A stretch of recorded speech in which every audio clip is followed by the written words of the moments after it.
You just bought an Ethiopian Bible because you heard it contains forbidden books.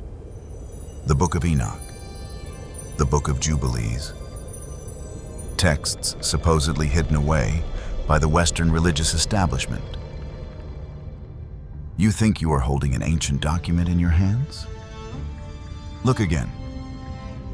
Why does a so-called Ethiopian Bible, thousands of years old, use the exact same wording as modern English Bibles? And if it truly comes from the original Ethiopian tradition, why does it call God Yahweh?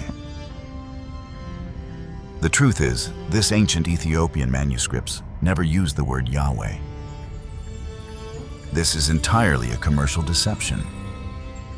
Modern publishers simply gather old English translations from the 19th century, add a few forbidden books to make the product feel mysterious, and then slap the label Ethiopian Bible on the cover to take your money.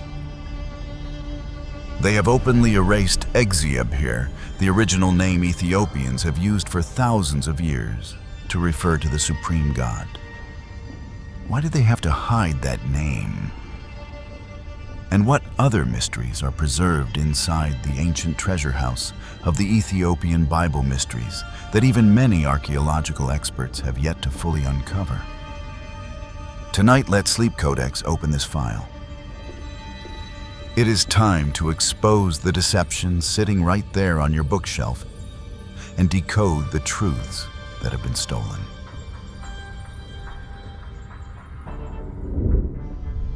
Chapter 1. The Translation, Fraud in the True Origin of Yahweh. Before we dig deeper into the real list of 81 books in the Ethiopian tradition, we need to deal with a foundational deception. A tiny detail, yet one that has distorted your entire understanding of the Creator. Let's take a walk through the book market currently being sold on Amazon. There is a book sitting comfortably on Amazon's bestseller list right now. It has already moved hundreds of thousands of copies. The cover is dark, designed with a heavy sense of mystery, with bright gold lettering printed over an image meant to evoke the feeling of a lost ancient heritage. The product description promises to give you exactly what the Western Church has supposedly hidden from you: the lost canon, the forbidden books, the 81 books, or 88 books, depending on the edition that the clergy decided you had no right to read. Right in the introduction, they make a firm promise the translation was taken directly from ancient Ge'ez manuscripts. The sacred name of God has been preserved intact, and staring straight at you from the middle of the cover is a line of glittering gold text, the complete Ethiopian Bible. People are rushing to buy it, thousands of them. Who are they? They are serious seekers of truth. People who grew up in church and when they reached their 40s and 50s, suddenly realized that something about the religion they had been fed did not feel right. It had been cut down, edited. There were chapters torn out, truths buried, and names erased. They are the people who stay awake until 2 o'clock in the morning, shivering as they turn the pages of the Book of Enoch and cannot stop reading. They hunger for something real, something older, more original, something that has not been distorted through 17 centuries of censorship by religious institutions. Their instinct is not wrong. Those texts are real. The history of the removed books is real. The Ethiopian Church truly has preserved a biblical canon far larger than anything a Western Christian has ever held in their hands. All of that is true, but there is a trap here. Pick up that Amazon book. Open it to any page at all. Look at how the name of the Creator is written. It says Yahweh. But there is one truth that very few people know. In the Tigray highlands of northern Ethiopia, at an elevation of 7,000 feet, there is a stone monastery. There the Garima Gospels are kept. These are not a few scattered scraps of paper. They are the oldest fully illustrated Christian manuscripts still existing on Earth. Oxford University used radiocarbon dating and determined that they were handwritten on goat skin in the ancient Ge'ez language sometime between the year 330 and the year 650 after Christ. They have never left that monastery. They survived Muslim invasions in the 9th century. They survived the rifles of the Italian army in the late 19th century. They even survived the Great Fire that burned down the main church in the year 1930, and they still lie there with quiet dignity to this day. And in those priceless manuscripts, the oldest living physical witnesses of the Christian faith, the name of God is not Yahweh. Not even once. And that is why today you and I need to sit down, take a breath, and think carefully about this. The Ethiopian Orthodox Tewahedo Church is the oldest continuously operating Christian institution on earth. Its roots reach back to the 4th century, to the time when King Ezana converted in the year 330 after Christ. That made Ethiopia one of the first nations in the world to officially recognize Christianity long before the Roman Empire did the same. Their monks carefully copied scripture by hand onto goat skin in the ancient Ge'ez language for 1,600 long years. During those 1,600 years, they called God by one name. They did not borrow from Hebrew. They did not use some reconstructed product from 19th century German scholars sitting around and guessing at pronunciation. They did not adapt it from Greek, Latin, or any other Western language. That name was born from the very bloodstream of the Ge'ez language itself. A name that in only 3 syllables compresses an entire theological system, defining who God is and what his relationship with humanity truly means. That name is Egziabher. But if you are holding the so-called Ethiopian Bible you bought from Amazon, the one with the dark cover gold letters and promises of absolute originality, the word Egziabher does not exist. They erased it. Not because of an accidental printing omission. They erased it because the publishers who are packaging these books together are completely ignorant of Ge'ez.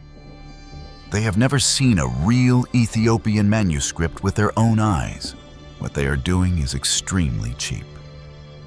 They go to online databases such as Project Gutenberg and download free Victorian-era English translations. Those translations were made by British scholars in the 19th century, translated from Hebrew and built on the Western academic rules of that time, render the 4 consonants Y, H, W, H as Yahweh. The commercial publishers simply gather those free materials, design a creepy-looking cover, and sell it to you under the label Original Ethiopian Bible. Do you see the irony here? They sell you an authentic Ethiopian Bible. But the one word on earth that could prove Ethiopians wrote it. The name that appears in every Ge'ez manuscript across 16 centuries has been gutted and thrown away. If you are not irritated, then you have not understood the problem. Personally, I am furious. Tonight stay with Sleep Codex. Because what we are about to uncover goes much deeper than a few publishing industry scams. That is only the tip of the iceberg. By the 25th minute of this file, I will make sure you hold 3 truths that most biblical scholars today either do not know or know but choose to keep silent about. First, what Egziabher truly means. I will not speak in vague terms. We will place it on the table and dissect every word, every component. Because when you see through it, you will realize this is not a translation of the word Yahweh. It is an entirely independent theological declaration carrying a vast and comprehensive scope that the name Yahweh could never reach. Second, the mechanism of the commercial publishing fraud. I will show you step by step where they pull their data from whose translations they are recycling. Why those 19th century translators use the word Yahweh, and why calling this defective product the Ge'ez canon is a profound insult to history. Third, and this is the deepest and most chilling layer of the entire story, the third component of the word Egziabher, the word beher, carries an origin far beyond the Christian era. Long before the Bible came to Ethiopia, before King Ezana, before Roman clergy gathered to decide which books could be read and which books should be burned, the AXUMITE civilization already possessed a spiritual world of its own. When Ethiopian scholars in the 4th century created the word Egziabher, they reached into that pre-Christian world and pulled out a bridge, connecting the ancestral past with the revelation of the present. That bridge was encoded directly into the name of God. It has rested silently inside the Garima Gospels on that mountain for 1,600 years. And Western publishers, by stamping the word Yahweh over it, have collapsed that bridge, then shamelessly called it historical restoration. When you understand these three things, you will never look at the word God the same way again. You will know exactly what was taken from you and why reclaiming this truth is a matter of survival. But to see the whole truth, we have to begin at the place where the lie is sold most openly. Let's return to the best-selling book on Amazon that I just mentioned. The algorithm pushes out a whole series of results with extremely eye-catching packaging, dark, ancient-looking covers, titles that hit you directly with keywords like lost books, forbidden books, ancient Ethiopian Bible, Book of Enoch, Book of Jubilees. At that very moment, you feel as if you have just touched a classified document that had been hidden for centuries. But when you open that book and look at the actual text, a raw truth appears. Many of the Ethiopian Bible editions flooding today's self-publishing market are in reality only copies taken from the King James Version, the KJ5. Why the KJV? Because this translation is now in the public domain in the United States. Major databases like Bible Gateway and Project Gutenberg state this clearly. That means any small, independent publisher can take the entire KJV text for free, reformat it, insert a few non-canonical books, also taken from other free sources, redesign the cover, change the title, and then comfortably sell it to you under the label of a completely new ancient Bible. Please do not misunderstand me. The problem is not that you read Enoch Jubilees or the documents of the Ethiopian tradition. Those texts contain enormous historical and theological value. The problem is this: the publishing industry is creating a false reality. They label it Ethiopian Bible, but the content inside is the familiar English of the KJV. They deliberately add a few books branded as forbidden, then alter a few core keywords to create a mysterious ancient original feeling in order to deceive buyers. And the most sophisticated part of the deception lies in one word: Yahweh. In the traditional KJV translation, whenever the original Hebrew text contains the four sacred consonants YHWH, the Tetragrammaton, the English text renders it as Lord, written in all capital letters. This is a long-standing translation convention that respects Jewish tradition. They use the word Adonai, meaning Lord, when reading the sacred name instead of pronouncing those four consonants directly. So when you see the word Lord in the KJV, it is a sign pointing to the sacred name YHWH in Hebrew. But what have commercial publishers done today? They have simply used a search and replace tool to change every instance of Lord into Yahweh. The psychological effect happens immediately. When buyers see the word Yahweh, they feel that the book is more authentic, more Hebrew, more esoteric. They get the illusion that they are bypassing centuries of distorted translation and hearing the original voice of the ancients again. And this is where we break that illusion. Yahweh is not a word that ancient people clearly pronounced. It is a scholarly reconstruction. Modern Hebrew language specialists regard it as the most probable pronunciation of the Tetragrammaton, but it is still a hypothesis. It is built on grammatical analysis, Indirect evidence, the writings of Greek authors, shortened forms in Hebrew, personal names and the history of sound transmission. It was absolutely never a word to which Masoretic copyists attached full vowels for public reading in the synagogue. To understand this deception clearly, you need to know the name Wilhelm Gesenius. He was a German Hebrew language scholar who lived from the year 1786 to the year 1842. Gesenius was a figure who shaped modern Hebrew grammar and lexicography. In his research, he was the one who proposed the hypothesis that the ancient sacred name YHWH was likely pronounced close to Yahweh rather than Jehovah. Even the Matthias Media Foundation confirms that Yahweh is a scholarly reconstruction connected to the work of Gesenius. And here is the key point. Gesenius was a 19th century linguist. He did not open an ancient Ethiopian manuscript and find the word Yahweh written inside it. He also did not record the way Moses pronounced the sacred name on Mount Sinai.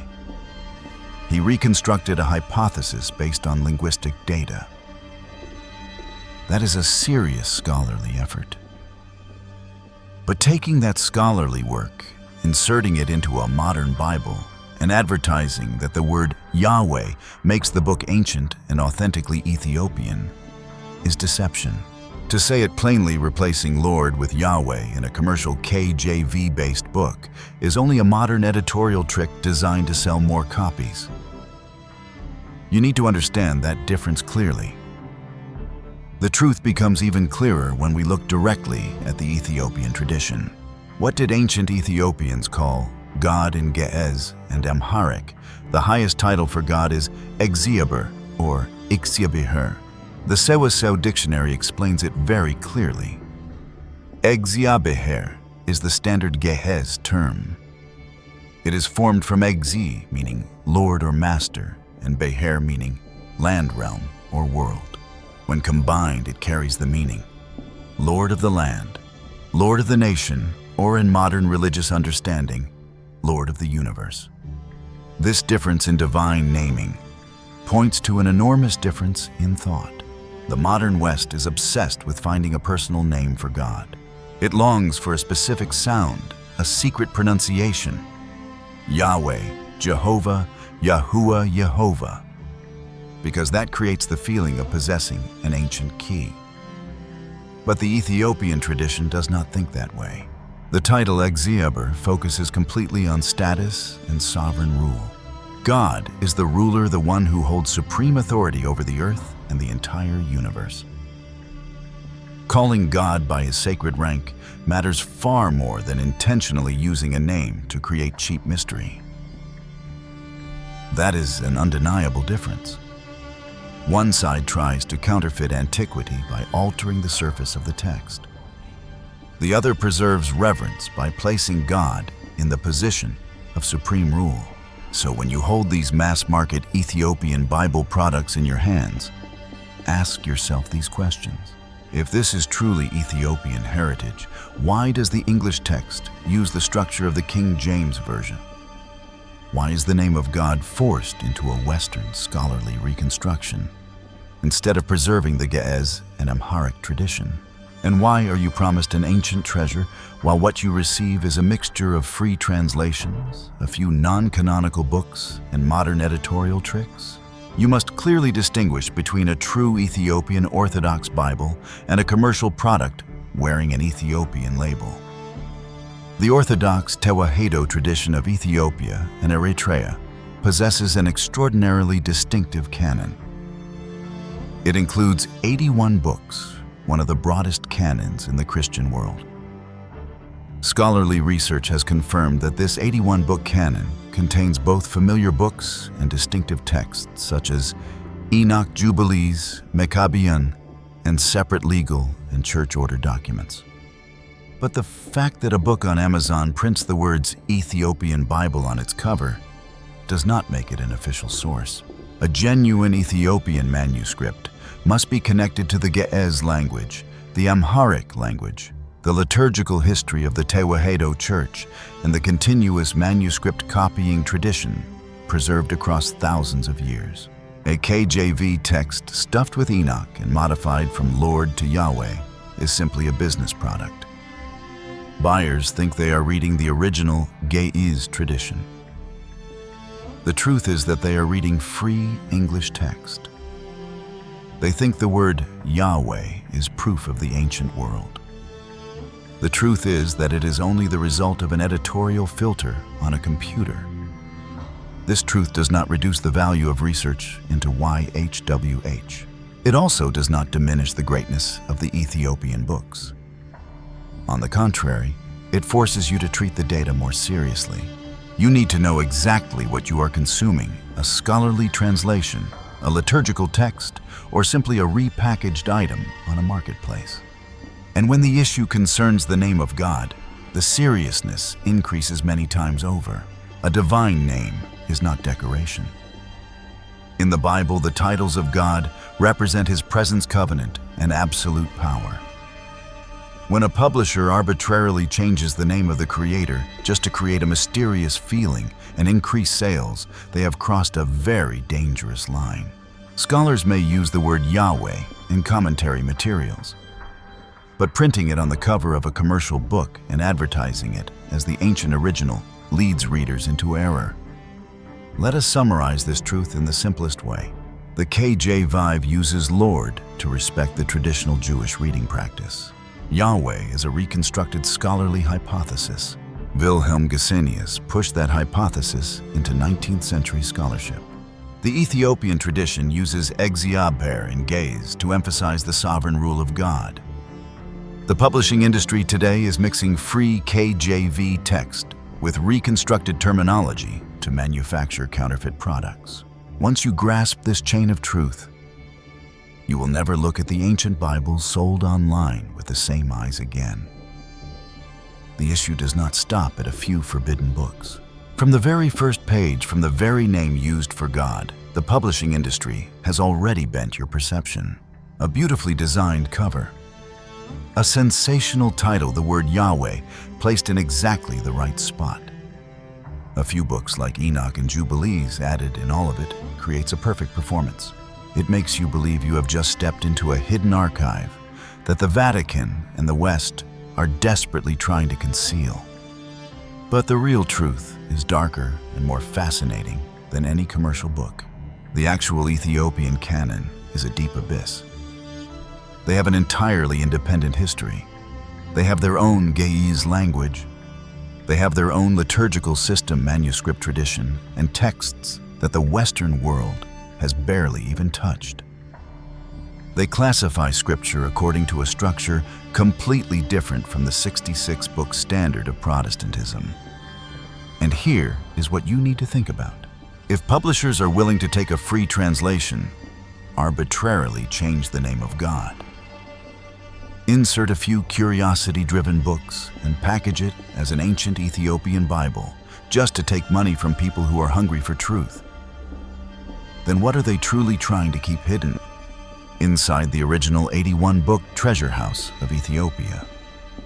What was really crossed out by the West? Why do Enoch, Jubilees, and MEQABYAN still live powerfully in the consciousness of the Ethiopian people, while the rest of the world has been forced to believe in the limit of 66 books? If all of this deception begins with one tiny translation trick, then the entire story of the forbidden Ethiopian Bible may be covering a massive truth. The West did not merely lose a few books.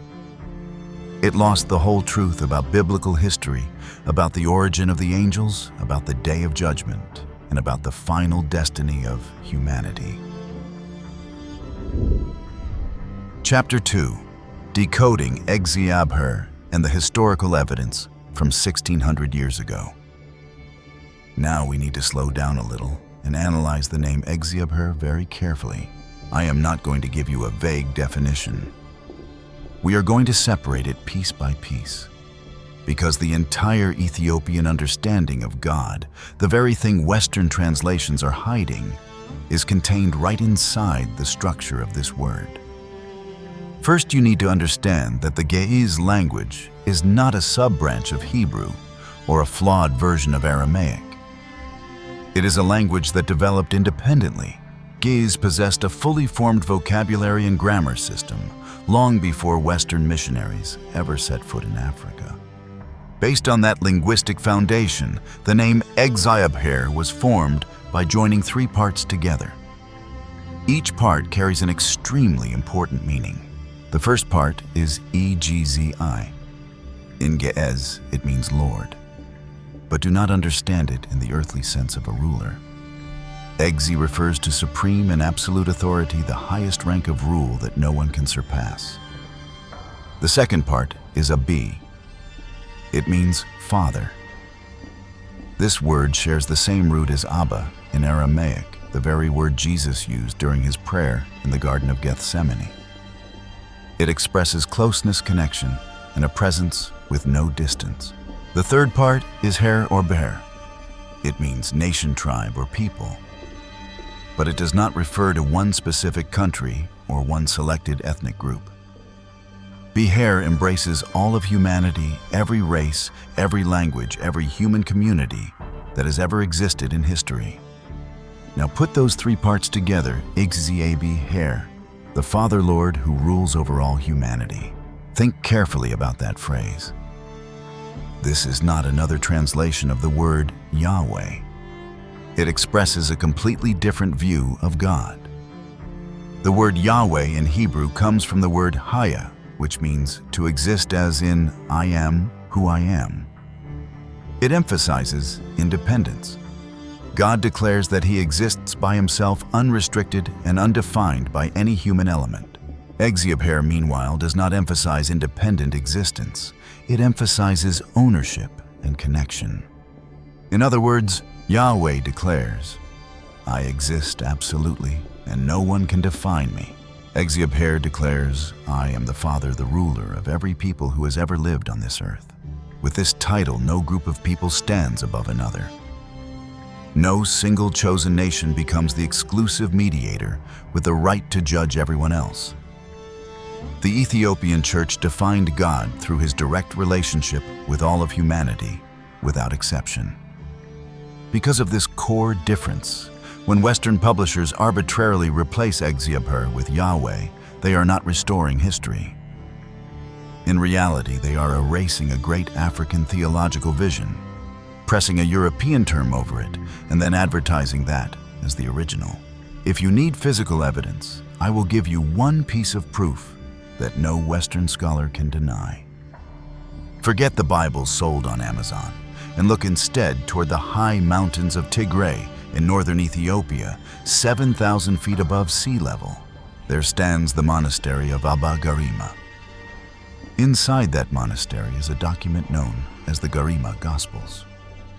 In the year 2010, Oxford University used radiocarbon dating to determine the age of this material.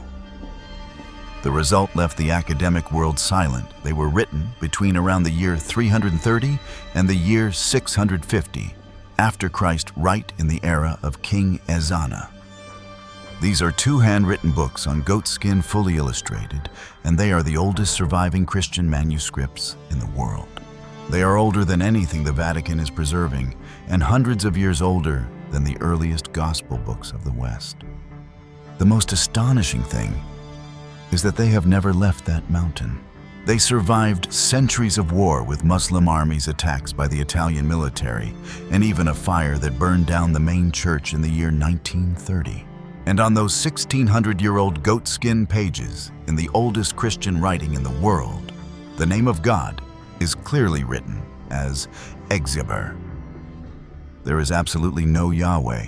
And yet, in the descriptions of the Ethiopian Bible books sold on Amazon, they shamelessly write this line: the divine name Yahweh is faithfully preserved, reflecting a commitment to protecting the integrity of the original text. The integrity of the original text. The truth is, the distance between that cheap advertisement and the 1,600-year-old manuscript dated by Oxford is not a difference in scholarly opinion. It is a blatant commercial lie. But the story does not stop here. The Garima Gospels are only physical evidence showing that the word Egziabher truly exists in the original text. However, they do not explain where that name came from. Commercial publishers will never dare to tell you this, because if they say it out loud, they have to admit a truth that destroys the foundation of their business. The Ethiopian church did not translate the Bible mechanically from a foreign text. In reality, Ethiopian scholars connected with the spiritual roots of the ancient AXUMITE civilization, which existed long before Christianity appeared. They used the core concepts of their ancestors to create a link between humanity's past and the truth of the Bible, and they placed that profound meaning directly into the name Egziabher. In the next part, I will show you exactly what that ancient connection is hiding. The secret of the AXUMITE Empire and the deadly difference from Yahweh. Let's set aside the publishing industry's deception for a moment to understand why the name Egziabher matters so deeply, that erasing it should be considered a crime against history. You need to know one truth about the Ge'ez language. Ge'ez is one of the oldest Semitic languages still used in liturgy anywhere on earth. Its closest living relatives today are Tigrinya and Amharic, the main languages of modern Eritrea and Ethiopia. But Ge'ez itself has not been a common spoken language for more than 1,000 years. Today it exists much like Latin in Roman Catholicism, a sacred language preserved in liturgy and scripture, read by priests and monks, and maintained by an unbroken clerical scholarly tradition stretching back to the 4th century. What makes this meaningful is the timing. When Christianity came to the AXUMITE Empire in the 4th century, it came to a civilization that had already developed linguistically and theologically. The AXUMITES were not a simple tribal society receiving a foreign religion from scratch. They were a complex, literate, internationally connected empire, one of the great powers of the ancient world, actively trading with Rome, Arabia, India, and Persia. They had their own written language, their own coinage, their own monumental architecture, their own cosmological tradition, their own pre-Christian vocabulary for describing the divine. When the scholars of that civilization sat down to translate scripture into Ge'ez in the 4th century, they were not starting from zero. They were working within a language that already had a developed theological range, a vocabulary shaped by centuries of AXUM's own understanding of divinity, cosmic order, and the relationship between supreme ruling power and the entire human community. The word Egzi, meaning ruling Lord's sovereign authority, already existed in Ge'ez before any Christian missionary arrived. It was already in use. It already carried the specific weight of supreme authority. The word Biher, meaning nation, tribe, people, and the full diversity of human communities was also firmly established in the language. These were not words that 4th century translators invented. These were words they inherited from the pre-Christian Ge'ez linguistic tradition. What the AXUMITE scholars did when they formed Egziabher was an intentional act of theological synthesis. They reached into the existing Ge'ez vocabulary, the vocabulary their civilization had used to describe the highest authority and the broadest scope of human community. And they united those concepts into a compound name for the God of the Gospels. This is exactly the kind of act Christian translators and theologians performed in every culture where Christianity spread. In Greek, the church borrowed theos, a word that had referred to divine beings in Greek religion and philosophy, and applied it to the God of the New Testament. In Latin, Deus, in Syriac, Allah. In the Germanic languages, the word that eventually became God in English had been connected to divine figures in pre-Christian religious tradition. In every case, translators found the highest available concept within the existing language and declared the God of the Gospel is the one toward whom this concept has always been pointing. The AXUMITES did the same. They found the highest concepts their language already possessed: absolute sovereign authority, fatherhood, and the universal human community and united them into one name. Egziabher, the Father Lord of all peoples. And this is why that structure is theologically different from Yahweh, and why that difference matters. Yahweh, from the Hebrew root Haya, is a declaration of divine self-definition. I am who I am. God declares his nature independent of any external category. He is before every name. He cannot be fully contained inside any vocabulary. He simply exists on his own terms, undefined by anything outside himself. That is profound. That is important. It establishes divine transcendence in a way that protects against every attempt to domesticate God into a human category or claim the sacred name for tribal purposes. But notice what it does not say. It does not say anything about God's relationship with the human community. It makes no statement about the scope of divine fatherly care. It is a statement about divine existence, not divine relationship. Egziabher chooses the opposite as its leading declaration. Egziabher begins with relationship. It begins with the universal breadth of divine fatherly rule. It says that whatever God is in his own essence, and that mystery remains his relationship to every people, every nation, and every human community is the relationship of a ruling father. Not the God of one group, not the God of one chosen people whose election mediates his relationship with everyone else. The direct Father, Lord of all peoples, at the same time, without condition. These are two completely different theological visions of the same God. Yahweh emphasizes independent existence. Egziabher emphasizes connection with all humanity. Both perspectives are true within the Bible. But the Ethiopian church chose the perspective of connection. They defined God through his fatherly bond with the human race. Therefore, when modern publishers cross out Egziabher and insert Yahweh into Ethiopian Bibles, they are not correcting a translation error. They are personally erasing a great theological worldview. They are stripping away an independent African perspective and forcing it to submit to a Western standard. That is not the preservation of history. That is the destruction of history. Now let me show you how deep this goes. Because the commercial editions did not merely lose Egziabher when they made that replacement. They lost the entire system of divine naming that the Ethiopian church developed and preserved with astonishing precision.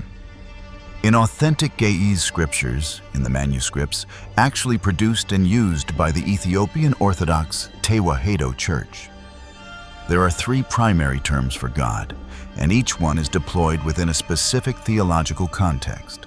The first is Egziabher. We have already gone through this one. It is the personal covenantal sovereign name used when the text speaks of God in his direct relationship with humanity, his supreme fatherly authority, and his rule over all peoples. When the Psalms speak of God as a refuge, as a shepherd, as the one who hears prayer and answers, Ge'ez uses Egziabher. It is the name that carries the weight of personal divine encounter. The second is Amlak. This is a more general term, and its range of use is broader.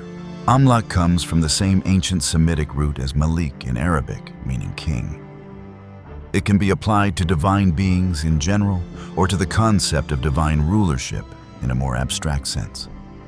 When Ge'ez texts make comparative theological statements, when Scripture is establishing that one God is greater than all other gods, or speaking about divine beings in the plural, or making a claim about the hierarchy of the spiritual world, Amlak tends to appear. It captures the comparative dimension of divine sovereignty in a way that Egziabher, as a personal name, does not. The third is Father, used with specific precision in Trinitarian contexts. When the text is speaking about the first person of the Trinity in direct relationship with the Son and the Holy Spirit, in passages where the theological claim is specifically about the structure of divine relationship within God himself, Ge'ez scribes used ab to signal that exact dimension of meaning. Three terms, three distinct ranges of theological precision, each one chosen carefully. Each one carries a specific function within the broader interpretive framework of the Ethiopian biblical tradition. The scribes who produced these texts were trained in a tradition of textual precision stretching across centuries. They knew the difference between these names. They used them carefully. Now return to what the commercial editions have done. They take the Victorian-era English translations of R.H. Charles translations that have exactly one rendering for the divine name Yahweh applied without distinction to every case, and they repackage those translations as authentic Ethiopian texts. The entire threefold system of technical precision disappears. Egziabher, Amlak, Ab. All of them are reduced to one borrowed word from a completely different linguistic tradition. The theological precision that Ethiopian scribes preserved through 1,600 years of manuscript copying is completely lost, replaced by a single term from 19th century German biblical scholarship. And then that product is marketed to you as the most faithful translation of the ancient Ethiopian sources. This is not a minor distortion. This is a three-dimensional theology flattened into one dimension, then sold back to buyers under the name of originality. And here is the detail I have not seen anyone in this space talk about, because the most important question about Egziabher is not linguistic. It is not about publishing. It is archaeology. It is about what the oldest evidence, the stone inscriptions, the royal declarations, the pre-Christian material record from AXUM itself tells us about where the Beher component came from. And the answer to that question is the deepest layer of this entire story. But if they are willing to openly change even the name of God, what do you think they have done with the list of the 81 sacred books of the Ethiopian people? The treasure house of 81 books and what has been stolen. Let's talk about the number 81.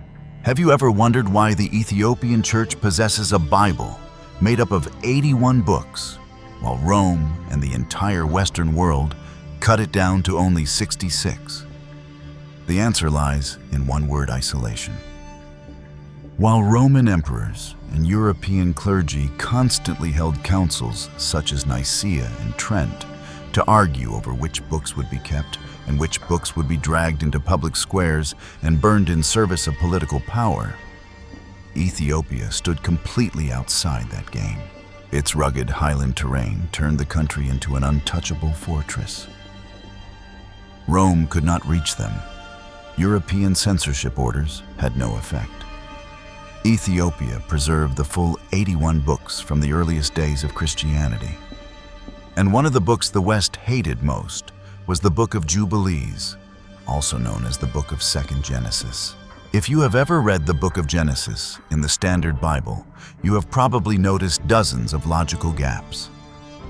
Time moves too quickly, events are disconnected, and certain questions receive no answer, such as, whom did the children of Adam and Eve marry in order to multiply? The Book of Jubilees is the missing piece that repairs all those gaps. It provides details down to the exact days and months of the historical timeline, and it clearly explains laws that existed even before the time of Moses. So why did Western scholarship label Jubilees as pseudepigrapha, meaning a false or falsely attributed book, and remove it from the official Bible? The truth is not about theology. The truth is about control. The Book of Jubilees contains an extremely precise astronomical calendar, a solar calendar of 364 days. Western clergy understood very well whoever controls time controls religious feast days and the entire church power structure. The astronomical calendar in Jubilees directly threatened the calendar order that Rome was imposing on the world. So instead of facing the truth, they chose to ban it and hide it away. And that very ban created a profitable market for the digital age. Today, people are hungry for truth. They want to read what Rome forbade. Sensing this, every publisher on Amazon and every advertising video on YouTube pulls out the number 81 books as a marketing weapon. They promise to give you the most complete canon that the West supposedly hid from you. But there is one life or death question that no commercial publisher wants you to ask. Out of those 81 books, how many have actually been translated into English? The answer will send a chill through you. Many of those 81 books have never existed in English translation. Not because they are black magic, simply because translating from ancient Ge'ez into English is an extremely brutal task. It requires decades of specialized training, and the number of scholars in the world capable of doing this work can be counted on one hand. The Ethiopian Orthodox Bible Project itself, the only organization in the world dedicated to translating all 81 of these books, has had to publicly admit this. Yes, Enoch and Jubilees have been translated, but many other core books remain unfinished. The only professional organization in the world confirms that the work has not been completed. Yet right now on Amazon, there are dozens of books printed in bold letters, the complete Ethiopian Bible. All 81 books uncut. They are selling you the full version of something even the world's leading scholars have not finished translating. Let me tell you exactly what you receive when you spend $40 on those books. You receive the Book of Enoch and Jubilees, but these are only the free translations by the scholar R.H. Charles, copied from the internet. You receive the 66 standard books copied and pasted almost exactly from ordinary English Bibles. You receive a few books such as Tobit and Judith books the Catholic Church has used for centuries with nothing secretly Ethiopian about them. But here is what has been stolen from you, the things that are not in the book you bought. The Synodos. This is the backbone of the Ethiopian New Testament. It contains the entire structure of African Christian operation and spiritual life from the 4th century, completely cut out. The Ethiopic Didascalia, an ancient handbook for liturgical practice, gone. Testamentum Domini and Epistula Apostolorum, 2 books from the highly secretive group of covenant books. They do not exist in your copy. Dozens of uniquely Ethiopian expanded chapters scattered throughout books such as Daniel, Esther, and Jeremiah. Completely empty. The Ethiopian Orthodox Bible Project had to publish an urgent warning. Be careful with English 81-book Ethiopian Bibles.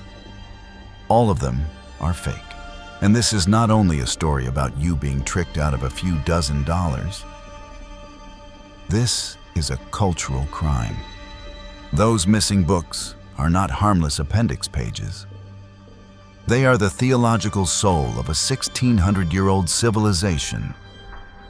Yet the Western publishing industry has suffocated that civilization and turned it into a night market product. They pull out the most sensational parts, demons and the apocalypse in the Book of Enoch, and print them on the cover to chase attention. They create a shell of forbidden knowledge to stimulate your curiosity. And then they throw the deepest philosophical foundation of African Christianity into the trash. They hide the texts that begin with Egziabher and replace them with Yahweh. So now the entire scam has been exposed. This is a filthy business model. It is built on your fascination with the mystical world and on the idea that you can buy back that truth online with money. But what you receive is only a hybrid version cut down and reshaped to fit American taste.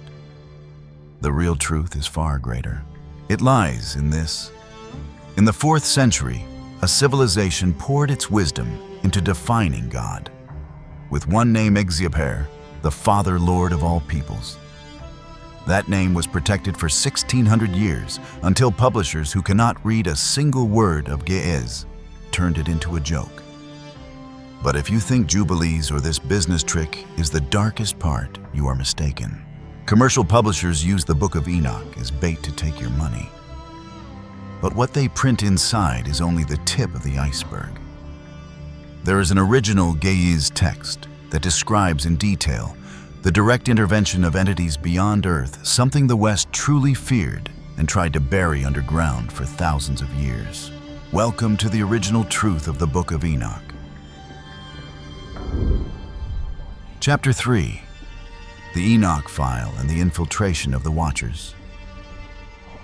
Commercial publishers use the Book of Enoch as bait. They print its name on the cover in the largest gold font they can find. But they never explain the most important question. Why did Rome order this book removed from the Western Bible? Look at this historical truth for hundreds of years. The entire Western world had no real idea what the Book of Enoch actually said. Not because the book had vanished from the earth. The West still had a few scattered fragments. A short Aramaic passage here, a small Latin piece there. That was only enough for scholars to know that the book had once existed, but nowhere near enough for them to read its full contents. Every attempt to hunt down the original text from the 16th century onward led to a dead end. Why? Because the whole world knew that the only complete surviving copy was in Ethiopia, protected by the Orthodox Church as part of its sacred canon. And no Westerner could get his hands on it, until a man named James Bruce appeared. In the year 1768, this Scottish explorer set out straight into Ethiopia. 6 years later, he returned to Europe carrying a priceless treasure, 3 complete manuscripts of the Book of Enoch in the Ge'ez language. 3 intact books with no missing pages. He sent 1 copy to the Bodleian Library at Oxford University. He sent another to the Royal Library in Paris. The 3rd he kept for himself. In the year 1774, when he returned to London, he announced this shocking discovery before the entire British academic world. And do you know how they reacted? They laughed at him and refused to believe him. That reaction tells us a great deal. They refused to believe James Bruce, because if he was telling the truth, the West would have to face an extremely uncomfortable consequence. A great book that the entire Western Christian system considered lost forever had been preserved intact by the Ethiopians for centuries. Acknowledging this would crush the ego of the West. It would force them to face a deadly question between Rome, London, and Ethiopia, who had truly preserved the original faith and who had lost it. That was an answer European authorities did not want to confront. Even when King George III of England heard this rumor, he received the manuscript that James Bruce had brought back. And what did he do? He hid it away. He did not display it. He did not publish it. He did not give it to any scholar for study. That manuscript was locked away in a dark archive for more than 40 years. Only in the year 1821 did the scholar Richard Lawrence complete the first English translation. After that came the translation by R. H. Charles in the year 1912, the version still regarded as an academic standard to this day. And all of these translations, without exception, had to draw directly from the Ge'ez text preserved by Ethiopia. This truth leads us to an undeniable conclusion. Every English copy of the Book of Enoch being sold on the market today, including every edition packaged under the label Complete Ethiopian Bible on Amazon, is a translated product drawn from the heritage of the Ethiopian people. Africans preserved it, while the West ignored it, even denied it. That historical fact alone is enough to destroy every doubt about who truly deserves to be called the genuine guardian of the canon. But a more chilling question is still waiting ahead. It takes us straight into the core of the text. What did the Book of Enoch actually say that made the West so terrified and so determined to bury it? The technology transfer file and the real crime in the Book of Enoch. For thousands of years, the Western world has been conditioned with a shortened, harmless version of the story of the Watchers. That version sounds like this: heavenly angels saw that human women were very beautiful. So they descended to earth, married them, gave birth to the giant Nephilim. And that chaos became the reason God sent the great flood to cleanse the earth. That is only a story about desire. But if you open the original Ethiopian Ge'ez manuscript, you will see that the story of desire is only the cover. Chapter 6 of the Book of Enoch begins with cold numbers and coordinates. This is not a fairy tale. The manuscript states clearly there were exactly 200 Watcher entities. Their leader was named Semjaza. Before interfering with Earth, Semjaza summoned all 200 of them to a real geographical location, the summit of Mount Hermon, located near the modern border between Syria and Lebanon. There he forced all of them to swear an oath, binding them to life and death. Why did they have to swear? Semjaza said plainly, "I fear that you will change your minds, and I alone will have to bear the punishment for this great sin." This proves that this was not an impulsive act driven by desire. This was an organized infiltration, planned and calculated by beings who knew exactly which cosmic laws they were breaking. Chapter 7 of the book tells of the emergence of the hybrid race, known as the Nephilim. The Ge'ez manuscript describes the Nephilim as an extreme biological disaster. They were a hybrid race, the product of unlawful genetic interference between higher beings and humans. They were enormous engines of consumption.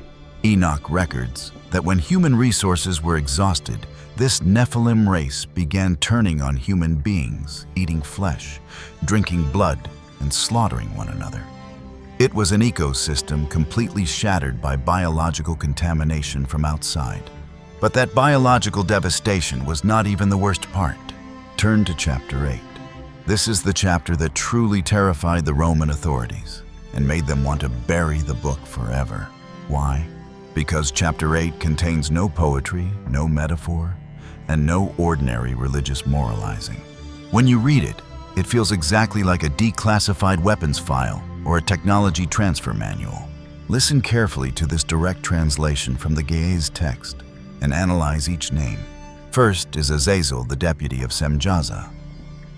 This being did not merely teach how to make swords. The manuscript clearly says he taught human beings how to look down into the earth, how to extract minerals, and the art of metallurgy. He taught them to forge swords, spears, shields, and armor. Azazel was the one who launched the military weapons industry. He even taught alchemy, the crafting of jewelry, and the use of antimony for eye makeup, a psychological manipulation technique that stirred vanity and moral corruption. He placed tools of killing into human hands. Next comes the leader Semjaza. If Azazel taught physical weapons, Semjaza taught internal intervention. He transmitted the cutting of roots, the preparation of biological medicines, and the art of spells. Do not understand spells as cheap stage magic. In the worldview of the ancient world, using toxins or chemicals to alter physiological states and manipulate the mind was sorcery. Semjaza handed that chemical and biological system over to humanity. No less dangerous was the fallen angel Armaros. He taught the system of undoing spells, meaning the system for neutralizing what Semjaza had taught. Do you see the military logic here? This was not random knowledge transmission. This was a complete structure, one being taught attack, another taught defense. They deliberately threw humanity into a two-sided arms race. Then there were Tamiel Kokabul and Barakel. They taught astronomy, the orbits of the stars, and astrology. Do not think of this as romantic stargazing. They taught human beings how to read space data, calculate celestial cycles, and use them to forecast and control events on Earth. They turned the sky into a machine for strategic data. What do you see in this list? Metallurgy, weapons production, chemical technology, and high-precision astronomy. This is the foundation of what archaeology calls the first civilization of humanity. History has always been confused by one question: why did these technologies suddenly appear in Mesopotamia, around 4,000 years before Christ, already highly developed, with no clear trace of trial error or gradual evolution? The Book of Enoch answers that question directly. Human beings did not invent them on their own. This was an illegal transfer of knowledge. The Watchers threw technologies far ahead of their time into a species that had not yet matured morally. This truth changes the entire nature of the crime in the Book of Enoch. The real crime was not sexuality. By chapter 9, when the high-ranking angels, Michael, Gabriel, Uriel, and Suriel look down upon the earth. They do not complain about relations between men and women. The book of Enoch records their accusation word for word.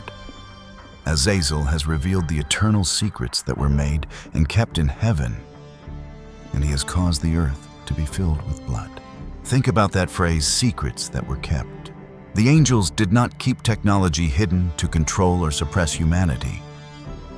They kept it hidden because at that time, human beings were not morally mature enough to control such powers. Giving weapons of destruction, hybrid genetic technology, the Nephilim and metallurgy to beings still driven by primal instincts is no different from handing an atomic bomb to a child. Destruction was inevitable. The Great Flood was simply a system reset after the technological infection had gone beyond control. And this is exactly why the Roman Church had to erase this book. The Book of Enoch teaches a theological concept that is too dangerous power becomes disaster when it is not joined to responsibility. But even more dangerous, this book proves that an ordinary man like Enoch, not a king, not trained in a priestly school, not belonging to any church system, could be chosen by God as a direct conversation partner. The book also proves that even angels, the higher class of beings, can be brought to judgment for their crimes. If angels can be judged, if an ordinary man can speak directly with God without going through the church, then what meaning does the centralized power of the Roman papacy still have? So Rome banned the Book of Enoch. They treated it as heresy. But this cover-up collapsed completely in the year 1947. In the year 1947, in Cave 4 at Qumran, near the Dead Sea, archaeologists uncovered the Dead Sea Scrolls. Among them, they found as many as 11 Aramaic manuscripts of the Book of Enoch, dated to around 200 years before Christ, right in the era of Jesus. The ancient Essene community copied this book by hand 11 times. Why? Because they regarded it as a sacred canonical text on the same level as the rest of the Old Testament. You do not trust archaeology? Then open the standard 66-book Bible you have at home. Turn to the letter of Jude, chapter 1, verses 14 through 15. You will see that Jude quotes word for word from the book of Enoch, chapter 1, verse 9, with a firm statement. Enoch the seventh from Adam prophesied, saying, do you see the irony here? Western leaders removed the book of Enoch from the Bible, but they carelessly left a quotation from Enoch sitting right in the middle of the New Testament. Commercial publishers out there are advertising the book of Enoch to you as a mysterious, forbidden product, but they never dare to show you this. The truth of Enoch was already recorded inside the Bible, sitting in your own home. Because if they said that you would search for the truth yourself, and they would no longer be able to take $40 from you. And that still is not the strangest treasure of Ethiopian civilization. You think the text is frightening. Then prepare to look at a historical artifact, an object made of solid wood and gold, guarded with extreme secrecy in the city of AXUM. An object that Hitler, the popes, and every army in the world have desired. Chapter 4. The KEBRA NAGAST and the supreme treasure in AXUM. Now we are going to talk about the Ark of the Covenant. According to the Bible, it was a gold-covered wooden chest containing the 2 stone tablets engraved with the 10 Commandments. But it was not an antique object meant for display. Ancient records describe it as a weapon of mass destruction. It could bring down city walls, as in the Battle of Jericho, release energy that blinded enemies, and instantly kill anyone who touched it. As the book of 2 Samuel records, a man named Uzzah simply reached out his hand to steady the ox cart carrying the Ark of the Covenant when it stumbled, and he died on the spot just for touching it. An object carrying such terrifying power could not simply evaporate into thin air. And yet, the West has always believed that the Ark of the Covenant was permanently lost when the Babylonian Empire invaded Jerusalem in the year 586 before Christ. This historical gap created a massive obsession. Hundreds of Hollywood films, secret societies, and countless expeditionary forces have all clung to that disappearance theory, and rushed out to hunt for it. But while the whole world has been turning over every corner to search for it, the Ethiopians have been completely calm. They sent no one to look for it, because all those secrets are hidden right inside their own country. This truth is clearly recorded in Ethiopia's most important historical book, the KEBRA NAGAST, the Glory of the Kings. This is not simply an ordinary history book. It is a spiritual constitution, the core foundation that established the entire Ethiopian royal dynasty. This text was written in the ancient Ge'ez language, compiling documents and records that had existed for thousands of years. The book records an extremely detailed chain of historical events. Everything begins when the Queen of Sheba, called Queen Makeda in the Ge'ez text, the ruler of the powerful kingdom of AXUM, heard about the wisdom and supreme wealth of King Solomon. She did not merely listen to rumors. She decided to verify it herself. The queen made a journey thousands of miles long across the desert, bringing caravans of camels loaded with gold, precious stones, and spices to Jerusalem. King Solomon not only answered all her most difficult riddles, but was also completely captivated by the power and wisdom of this African queen. The result of that historic meeting was the birth of a child named Ebnelah Hakim, later known to the world as Menelik I, a man carrying the combined bloodline of both Jewish and Ethiopian royalty. When Menelik grew up in his homeland of Ethiopia, the Queen of Sheba gave him Solomon's royal ring as a token and allowed him to go to Jerusalem to acknowledge his father. When the young Menelik entered the city of Jerusalem, the entire Jewish population was astonished. His appearance, manner, and presence were exactly like King Solomon in his youth, to the point that many people thought the king himself was walking through the streets. Solomon immediately recognized the ring and joyfully received his son. He granted Menelik the highest privileges and worked hard to persuade him to stay in Jerusalem and inherit the throne. However, Menelik firmly refused. He declared that his mission was to return and lead his homeland, Ethiopia. Knowing that he could not keep his son there, King Solomon made a decision that changed the entire balance of power in the ancient world. To ensure that his son's kingdom would also be built on the foundation of God's law, Solomon commanded that the firstborn sons of the high priests, officials, and highest elites of Israel had to pack their belongings, leave Jerusalem, and go with Menelik to support him. But the most important detail, and also the beginning of the greatest theft in history, lies precisely in the moment this group prepared to leave. According to the KEBRA NAGAST, when Menelik returned to his homeland, King Solomon sent the sons of Israel's highest priests and officials to escort him. Among them was Azariah, the son of Zadok, the high priest. And this is the piece that unlocks the entire mystery. Menelik did not steal the Ark of the Covenant with his own hands. The boldest substitution in history was actually an inside operation carried out by people from within. These were the sons of the priestly class men who knew every corner of the temple, knew the guard schedule, and knew how to approach the sacred treasures safely. They secretly carried the real Ark of the Covenant away, left an exact wooden copy inside Solomon's temple, and brought the supreme treasure back to the kingdom of AXUM. Western scholars have always tried to dismiss this text. They call the KEBRA NAGAST merely a political fiction written to legitimize the power of the Ethiopian royal house. But if you compare it with basic historical logic, you will see that it is the Western argument that has a problem. Look directly at the event in the year 586 before Christ. The army of the Babylonian Empire attacked Jerusalem and completely destroyed Solomon's temple. The Babylonians were famous for being extremely meticulous record keepers. In their archives, they proudly listed every piece of plunder taken from the temple, from golden bowls and silver vessels to the smallest spoons. But there is absolutely not one line mentioning the Ark of the Covenant. Any army that captured the most powerful and most terrifying sacred treasure of its enemy would certainly have carved that achievement into history to prove its absolute might. The only reason the Babylonians did not do so is that the Ark of the Covenant was not in Jerusalem at that time.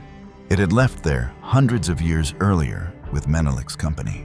While Jerusalem collapsed, the Ethiopian kingdom of AXUM, thousands of miles to the south, remained safe. And so did the Ark of the Covenant. And this is the truth Western scholarship cannot accept. At this very moment, the Ark of the Covenant is being kept inside the Church of Our Lady Mary of Zion in the city of AXUM. It is protected inside a room with strict security barriers. To this day, no scientist from Oxford, no pope from the Vatican, and no foreigner has been allowed to step inside that room. Only one monk chosen as the guardian is allowed to enter, and he carries out this duty until the end of his life.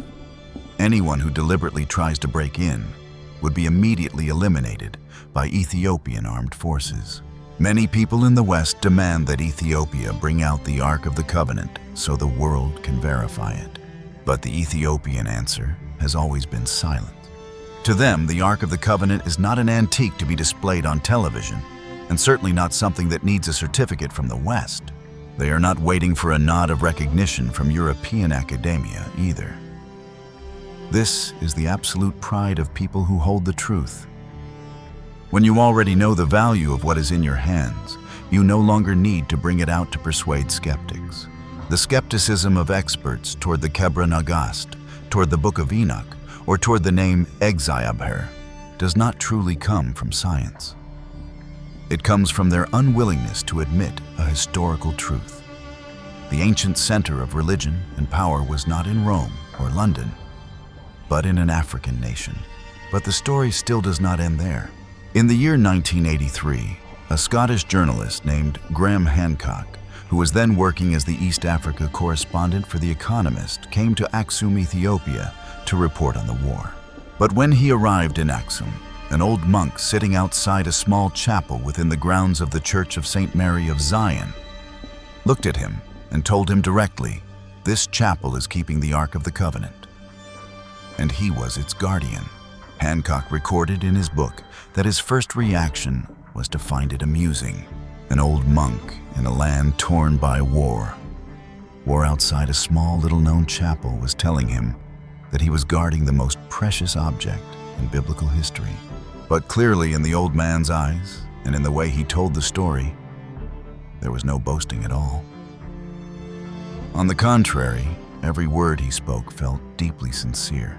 That encounter stayed with Hancock, pushing him to investigate the truth more deeply. 9 years later, in the year 1992, he published The Sign and the Seal, the result of an investigation that led him through archives in Europe to Israel, to Egypt, and back to Ethiopia many times.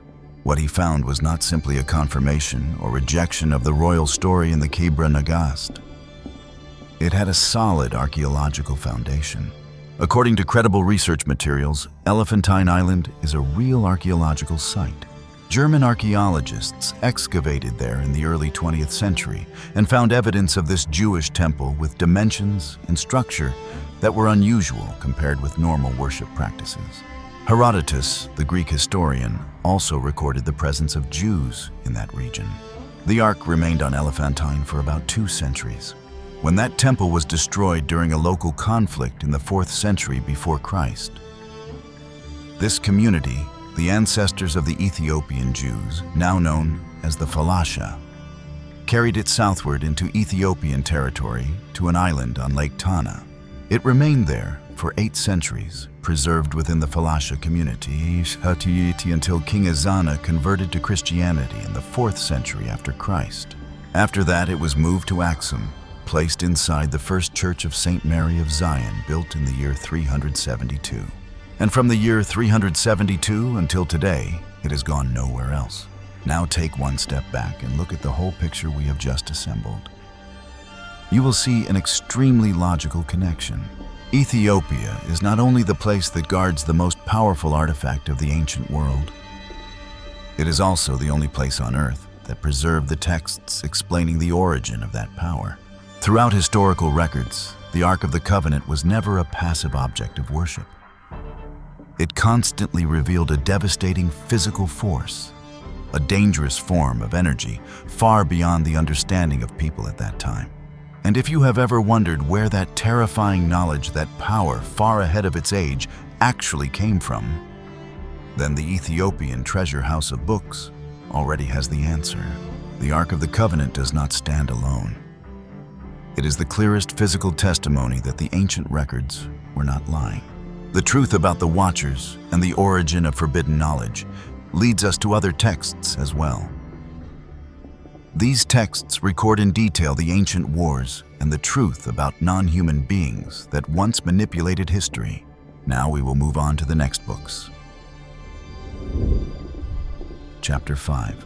The Book of Jasher and the Age of Ancient Biological Warfare. At this point, do not be too surprised. The standard Bible you have at home is full of historical gaps. It passes over hundreds of years in only a few short lines. It says that the Nephilim giants appeared, mankind became wicked, and then the great flood came. End of story. But if you are a logical thinker, you have to ask the question, what in the world did mankind do that was so evil, God decided to wipe out the entire ecosystem of the earth? A few ordinary murders or robberies could not lead to a global sentence of destruction like that. The truth lies inside a book that the Roman elite gutted and threw out of the Bible. That book is called the Book of Jasher, also known as the Book of the Upright. Before anyone tells you that the Book of Jasher is merely an unreliable fabricated document, let me use their own 66-book Bible to shut that argument down. Open the book of Joshua, chapter 10, verse 13. When Joshua commanded the sun and the moon to stand still in the sky, the biblical writer included this exact note. Is this not written in the book of Jasher? And that is not all. Now open the book of 2 Samuel, chapter 1, verse 18. When King David wrote a lament over the death of Saul, the writer once again affirmed, "Behold, it is written in the book of Jasher." Do you see the problem? The very authors who wrote the Standard Bible quoted the book of Jasher and treated it as a trusted historical source with real authority. And yet, when Rome and the European religious councils gathered to package the Bible, the book of Jasher vanished without a trace.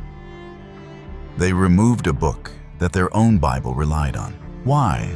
Because the book of Jasher exposes a truth too grotesque and too far outside the obedient religious framework Rome wanted to build. In the book of Enoch, we learned that the Watchers descended to Earth, and brought with them genetic hybridization technology, creating the Nephilim. But the book of Enoch tells that story from the perspective of the angels. The book of Jasher records the consequences of that technology from the perspective of human beings on the ground.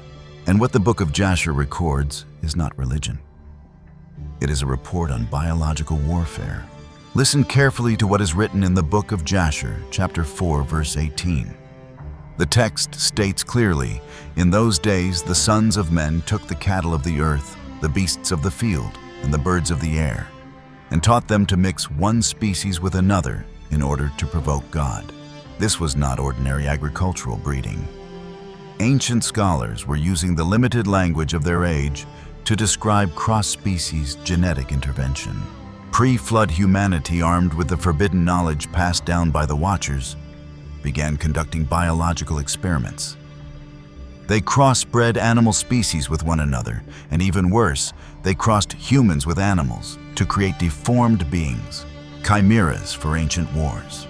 The wickedness mentioned in the Bible was not only a moral issue, it was the pollution and destruction of Earth's original biological structure. The entire ecosystem had been torn apart by technological experiments that went beyond control. And the consequence of that biological contamination was some of the bloodiest wars in human history. In the Standard Bible, wars are often described rather briefly. But in the book of Jasher, you will read military passages of extreme brutality. You will see the campaigns of the Nephilim, how ancient empires used savage weapons to flatten cities, and how mutated beings swept through the resources of the earth. That is why the book of Jasher was buried. If this book had remained inside the Bible, Western clergy would never have been able to answer the questions of believers. They could not explain where those hybridization technologies came from. They could not account for the presence of these mixed beings. They wanted the Bible to be a moral book, easy to manage, focused on people praying and obeying the church. They did not want you to know that thousands of years ago, the earth had once been a testing ground for biological manipulation technologies and weapons of destruction. But as we have understood from the beginning of this video until now, Ethiopia does not play by Western rules. The book of Jasher, together with Jubilees and Enoch, has always existed within the orbit of the great 81-book system, preserving the full and brutal picture of the ancient world. And once you understand the existence of these biological manipulation technologies, another door opens. If ancient humans had to face biological disasters and evil beings, the Watchers and the Nephilim, what weapons did they use to fight back? Do not think they only knew how to kneel down and pray. The next file will show you that the ancients used a specific form of spiritual science, something measurable and practicable. Welcome to the hidden truth inside the book of Tobit.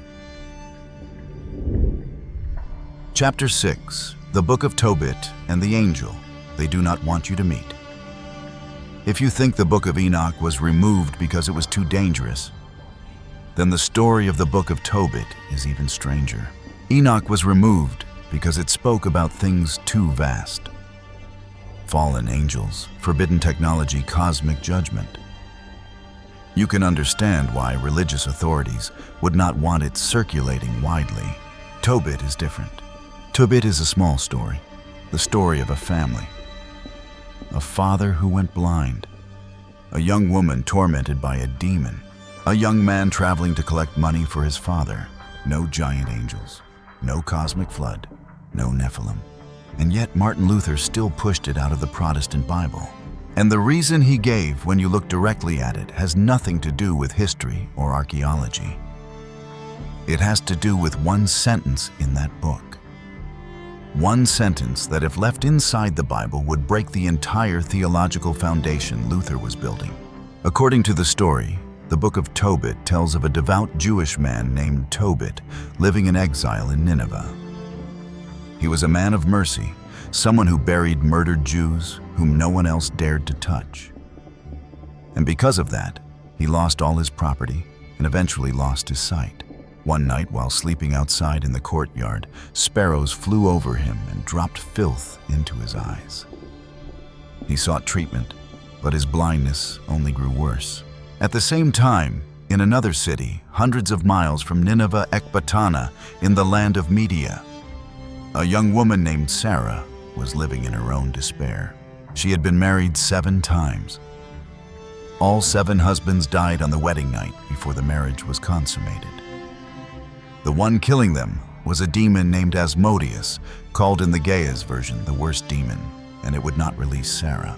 Tobit and Sarah, at opposite ends of their world, both prayed to die. And God heard everything. He sent down an angel, not Michael, not Gabriel, but Raphael the angel your standard 66-book Bible almost never mentions. Raphael came down to earth in the form of an ordinary man.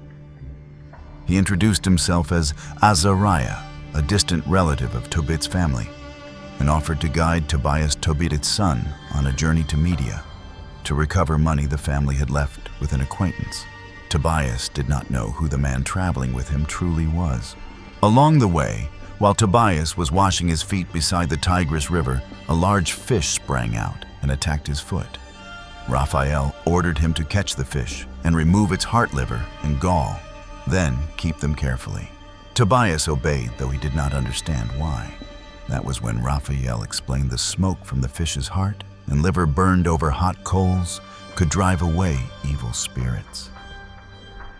The fish's gall could heal blindness.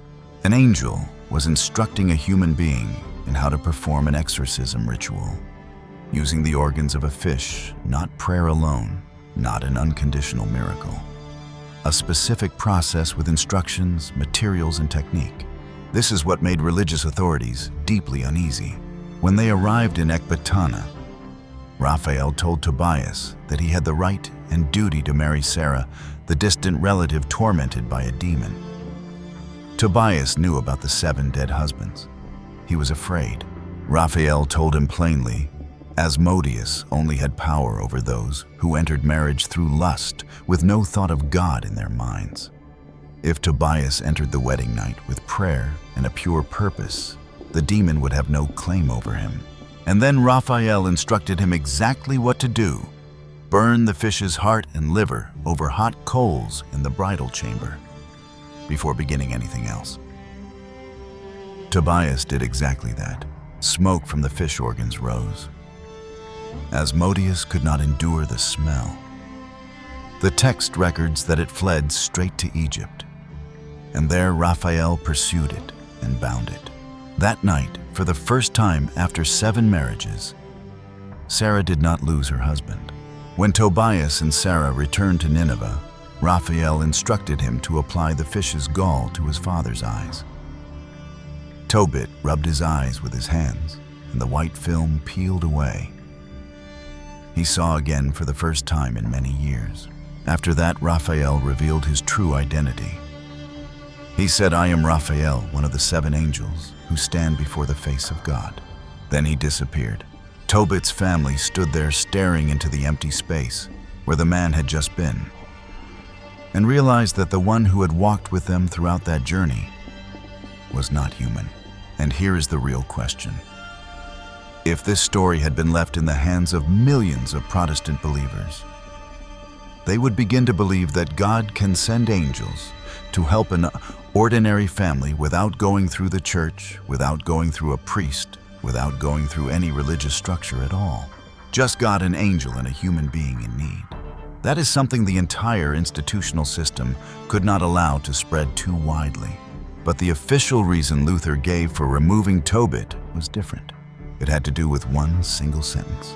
Chapter 12, verse 9 of the book of Tobit. The words of Raphael himself, spoken directly to the family, states clearly, "Almsgiving delivers a person from death and cleanses every sin."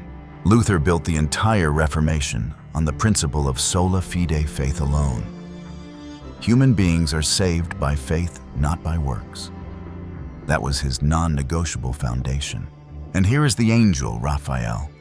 Not an ordinary person who might be mistaken, but one of the 7 angels standing before God, saying directly that the act of giving alms cleanses sin.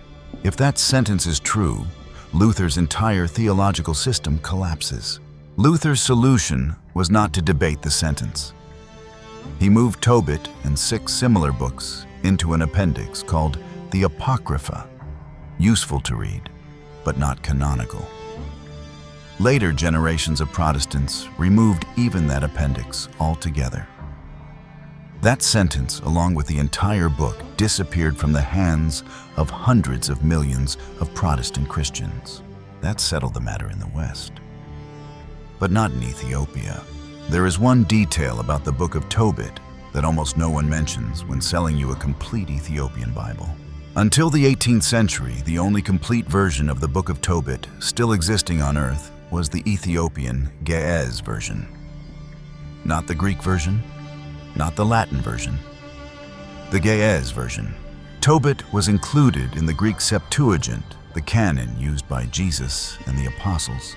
But over time, as Greek gradually lost influence in the Western Church, the complete Greek version of Tobit slowly disappeared from circulation. Jerome the scholar, who created the Latin Vulgate Bible in the late 4th century, translated Tobit from a short and incomplete Aramaic version. He said this himself. In his introduction, he translated that book in one day, hurriedly, from an abbreviated text. His translation lacks many important passages compared with the Ge'ez version. While the West was slowly losing the full text of Tobit, Ethiopia continued copying it by hand onto goat skin in Ge'ez from century to century. In the year 1955, when Aramaic and Hebrew fragments of the book of Tobit were found in Cave 4 at Qumran, the same site where the Dead Sea Scrolls were discovered, scholars were able to compare the texts for the first time. And what they saw was that the Ethiopian Ge'ez version matched the Qumran fragments far more closely than Jerome's Latin Vulgate, which had been rushed in a single day. The Ethiopian version preserved the original wording better than the Western version. This is not the opinion of one isolated scholar. This is the result of textual comparison published in academic research. The Ethiopian Ge'ez version is evidence of what was truly written in the original text, while the version Jerome translated hurriedly in one day was shortened and incomplete. And that brings us back to Raphael. The angel Raphael appears nowhere else in the standard 66-book Protestant Bible, not once. But the book of Tobit, chapter 12, verse 15, clearly records him identifying himself as one of the 7 angels who stand before God. And the book of Revelation, chapter 8, verse 2, confirms this. I saw the 7 angels who stand before God. The same number, the same position. Tobit and Revelation are speaking about the same reality. But Revelation remains in your Bible. Tobit, the only book that names one of those 7 angels and shows what he does in the everyday life of ordinary human beings, was pushed outside. Do you see the irony here? They left Revelation with its 7-headed dragon in the final battle of the world. But they removed the book that describes what God does inside an ordinary family. When a father is blind, a young woman is tormented by a demon, and no one knows how to escape. The book shows that God cares about small things. The book shows that angels walk with ordinary people on ordinary journeys without anyone knowing.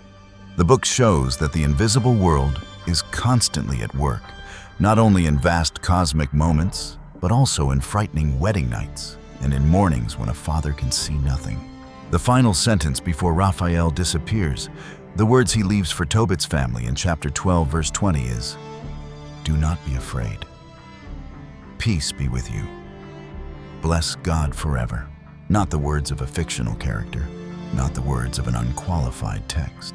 The words of one of the 7 angels who stand before God, spoken directly to an ordinary family in Nineveh more than 2,000 years ago.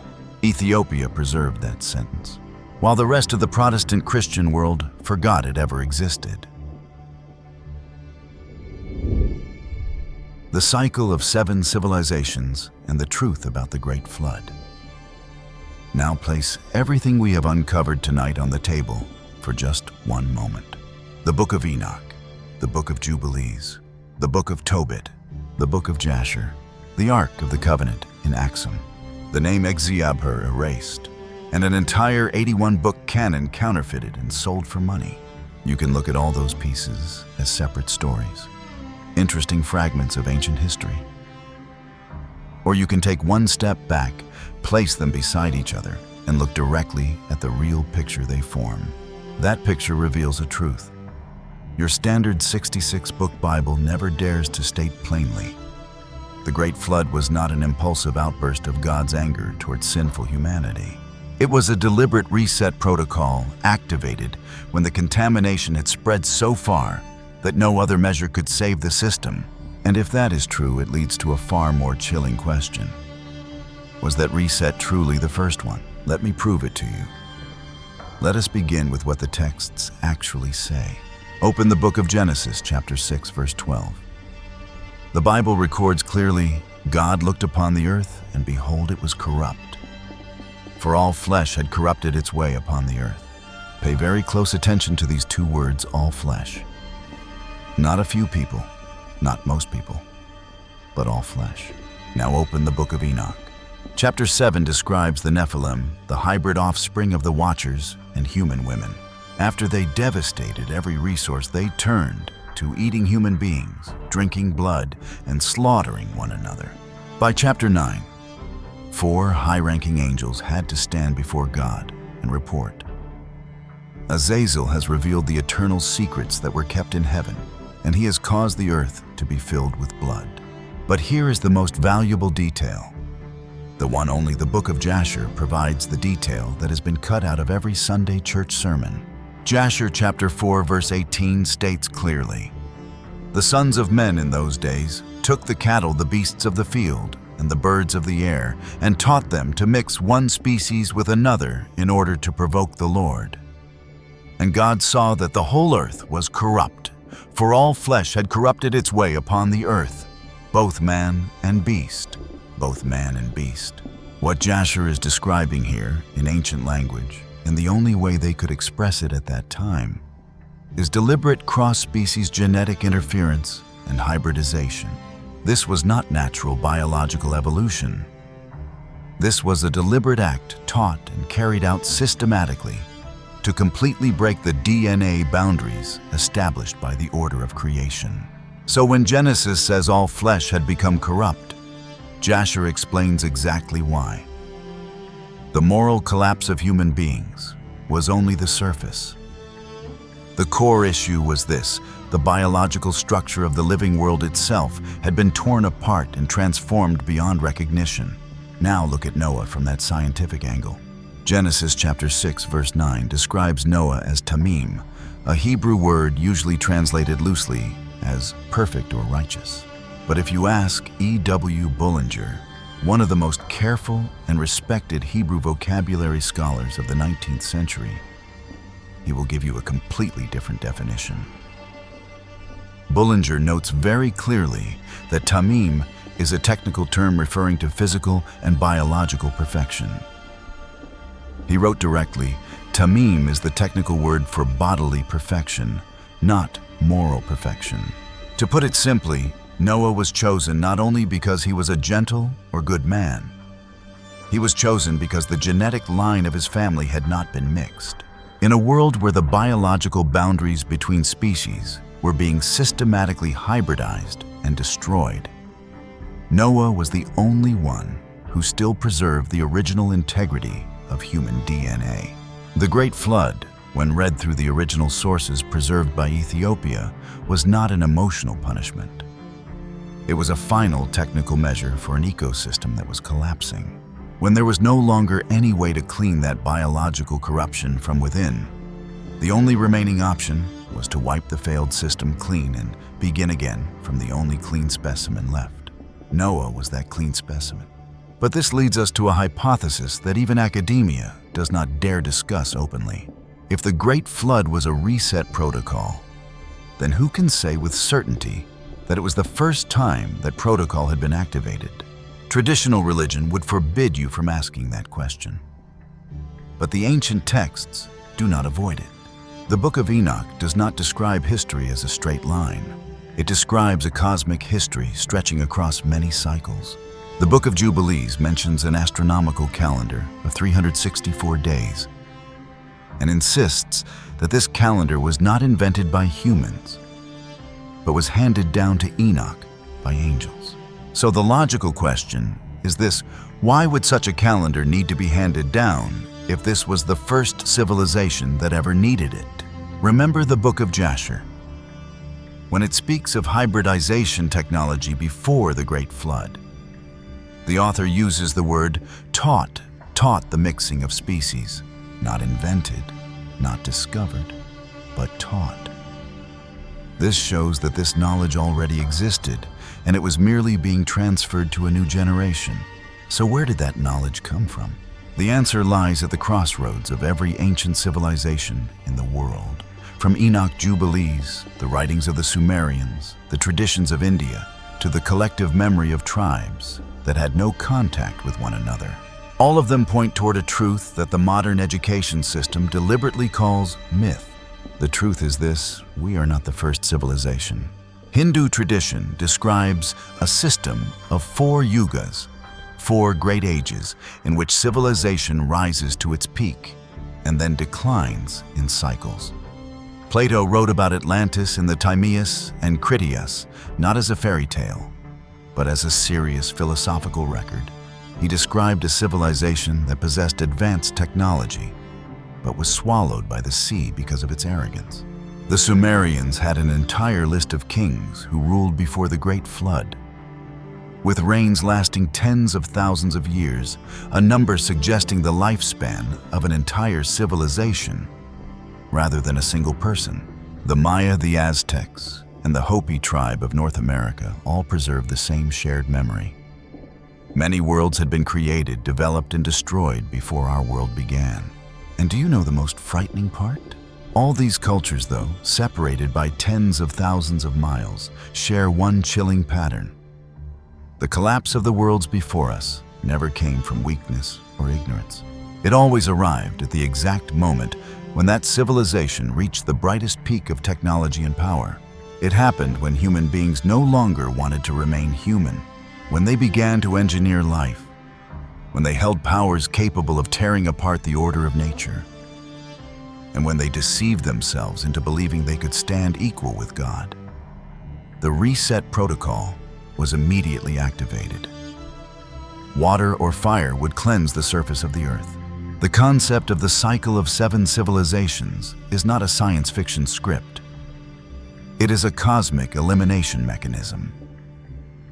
Every time a world is erased because technological infection crosses the threshold, a tiny group of people who still preserve the original genetic code, like Noah, is kept alive to sow the seed for the next cycle. A new land, a new sky. But the nature of the experiment remains unchanged. Personally, when I connect all these data points together, I feel a chill. Stop for a moment and look directly at the age you and I are living in right now. Thousands of years ago, the author of the book of Jasher called biological intervention teaching the mixing of species. Today we wear white lab coats in sterile laboratories and proudly call it CRISPR gene editing. Thousands of years ago, the book of Enoch warned about weapons of destruction and the manipulation of the mind. Today we possess nuclear bombs capable of flattening a continent and projects that implant microchips directly into the human brain. The reality is that we are not moving forward. We are stepping exactly into the old footprints recorded by the book of Jasher and the book of Enoch. We are approaching the boundary point of the present cycle. But if you have followed Sleep Codex files long enough, you know this: the collapse of a cycle never happens through technology alone. Before a civilization destroys itself, it always passes through one perfect clearing stage, the process of gathering every nation, every ideology, and every human being into a single system of control. A gigantic machine forces everything to submit to one shared order and removes every form of spiritual resistance at the root. And to understand the operating mechanism of what people today often call the New World Order, or NWO, we do not need to wait for the future. We only need to open another text within the orbit of Ethiopia's 81 books. A book whose message the West has completely rewritten in order to conceal its true meaning. Chapter 7. The Book of MEQABYAN and Global Assimilation. Something interesting happens when you search Ethiopian Maccabees on Google. You will find dozens of results explaining that Ethiopia has its own version of Maccabees, that it is called MEQABYAN, and that it is completely different from the Maccabees that Catholics have in their Bible. Then most of those results will tell you something along the lines of, its contents are still little known in the West. That is true. But the question is why? Why is a book considered sacred canon by the oldest continuously operating Christian church on earth still little known after so many centuries? That does not happen by accident. There is a reason. And that reason connects directly to what MEQABYAN actually says and why its message remains chillingly relevant even today. First, let me clarify one deception that commercial publishers out there never want you to know. When you buy an Ethiopian Bible online, you will see MEQABYAN, also called the Ethiopian Maccabees, listed in the table of contents. Most people will glance past it and think, oh, I know this Maccabees book. Catholics and Western Orthodox Christians have been reading it for centuries. The truth is absolutely not. Ethiopia's MEQABYAN and the Western Maccabees are not the same book. Their contents are completely different. The Western Maccabees is essentially a military chronicle. It tells the story of Judas Maccabeus and his brother's Jewish warriors who took up the sword and rebelled against the tyrant Antiochus IV in the 2nd century before Christ. It reads exactly like a war diary clear dates names of generals and outlines of battles. You can take that book and cross-check it against Greek or Roman historical records. But the Ethiopian MEQABYAN does not do that. MEQABYAN is not a military history book. It is a theological file where the characters are highly symbolic. Look at the villainous king in MEQABYAN. His name is recorded as Sirut Sidon. Any language scholar looking at that name would recognize it immediately. It is the Ge'ez variation of the phrase Tyre and Sidon. If you read the Old Testament, you know that Tyre and Sidon were two of the most notorious cities of Phoenician civilization, centers of corruption and the cradle of Baal worship. So what is the Ethiopian author doing here? This King Sirut Sidon is not a flesh and blood historical figure for you to look up in a library. He is an archetype, a representative pattern. He represents any ruling system, any dictator who uses the power of the state to force people to abandon their core faith and bow before a new idol system created by the government. The ancient Ethiopians were not ignorant of history. They knew very well who Antiochus was. They knew very well the military story of Judas Maccabeus, but they deliberately chose not to copy the surface-level history. They chose to record the principle behind that war. They packaged that principle of resistance into a survival manual, so it could apply to every age, every empire, and every ruler who wants to use violence to assimilate the human mind. That is a difference on an entirely different level. And it explains why the Ethiopian church needed MEQABYAN so deeply, while the ordinary Maccabees could never replace it. Try reading the first chapter of First MEQABYAN. The story opens very directly. There is a king who rules through terror. He sets up an idol system and commands every citizen must worship it. Whoever refuses to submit must die. This is not vague oppression or some unclear tax policy. This is an absolute ultimatum. Abandon your identity of faith or die. And inside that suffocating kingdom, there is one family, a father named MEQABYAN and his sons. They make their choice. They choose death instead of assimilation. The book does not focus on gore. It goes deep into psychology.